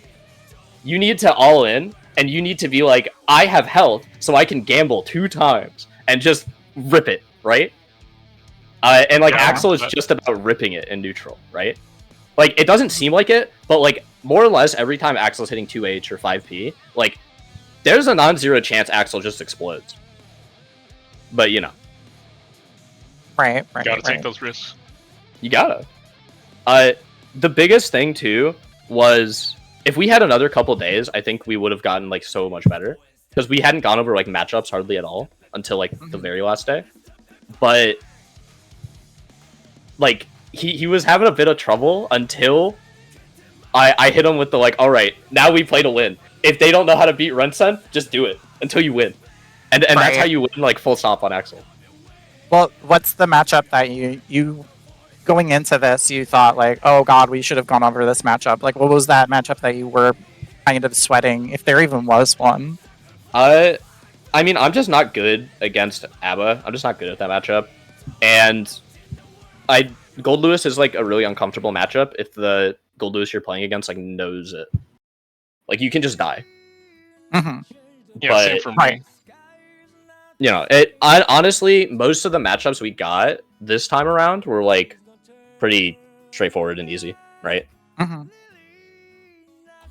So, yeah. No, you both did fantastic. I mean, clearly by the scoreboard, you showed up. You showed up to play. I was very impressed. I know people don't like fighting Axel or whatever, but I mean, you do make it look, fancy enough. The time stop teabagging, I don't know, but I didn't teabag, Your Honor. Yeah. All right. If I was teabagging, it was probably inputting super. But the time stop taunt was vile because or the respect, because I was oh, I could kill here, but I'm just not going to. And I don't kill, and then I do a meaty because I'm banking on them not knowing that you can cancel respects. And they didn't. Oh my god. Alright, well, one more question for you, Coffee. So I know you're a Kai player usually. Yep. Do you feel like now, after 2 weeks with Mr. Markiplier, that your Axel is better than your Kai? Is this a character that you see yourself like putting more time into and maining, or is this still like, hey, this is my secondary, I don't really want to keep playing them? So I will definitely keep playing Axel, but I believe I've put too much time to Kai to say Axel's better than him. I think my Kai's still better. But I can definitely see certain matchups, or against certain players even. I think Axel would be a really strong counter pick. Yeah, definitely. I mean, we saw it here, like, we were talking about it on the comms, like, Axel into ABBA, Axel into Gold Lewis. You can kind of really keep them, at bay and make them have to work to get to you. So, yeah. What if I told you Axel loses both those matchups and Gold Lewis is like 7-3 in his favor? Yeah? is that true? Unplayable. That matchup's unplayable. Legitimately, but I won't prove it. Can I trust an Axel in this? No, you can trust. I think Red I Am Not was like the proponent of it. Oh, you actually have And the source. the Sleeper and a couple other people all think this matchup's like unplayable for Axel. Yeah. Well, I mean, I think Goose did a very good job, regardless of matchup spread or whatever. But yeah, they both Goose and Dizzy, fantastic job, and everyone else who played today. We love seeing everything. So It was very fun watching everyone. Yeah, as we wind down for today, Coffee, Mark, any last words? Anything you want to say before we head out? Being British. I told them. I said you put me in. Everyone else is finished. That's what I said. I said they don't got a chance. I did hit. I think I might have scared Coffee a little before the bracket, because I did hit them with my prep plan is to not play Strive for a week and then win. Oh my god. No, I wasn't worried. I had 10 hours in the last 2 weeks, and it was all from like coaching stuff. You're such a demon. That type of attitude, I could believe it. You just gotta believe in yourself. Well, exactly. You've finally been in one, Markiplier, Gono. I'll be back. You'll be back. We'll get another Axel for you eventually. And I feel bad for whoever has to play against you. But that's going to be it for us. Thank you all so much for being here. Lockie, thank you for coming with me. Anything you want to say, Lockie, before we head out? You should sign up for the ModPit beginner bracket at stargg.modpit beginner bracket. Yep, I agree. You should. It's a great beginner bracket. I was there. I played in it. You should definitely check it out. We love people over at Moth. And then just some few last minute shout outs. Thank you Oddity for doing scores and general TO work. Thank you Green for also helping in the back end with TO stuff. Alex, as always, my internet wife, for helping stream and everything else that you do for me. And go check out GGG. They do also a really great beginner bracket, and you should go play in it and play against some of these people. Not Gono, Markiplier. Let me in, boss. I can be trusted. No, never. Get out of here. You can sign up for the beginner bracket, ModPit, if you want. Smiles. No, stop. All right, that's it for us. Thank you all for being here. Signups will be out tomorrow for the next event. Please go sign up for that if you too want to get taught by some demon like Markiplier Gono. And that's it for us. Thank you so much for being here. Thank you. See ya. Yep. Goodbye.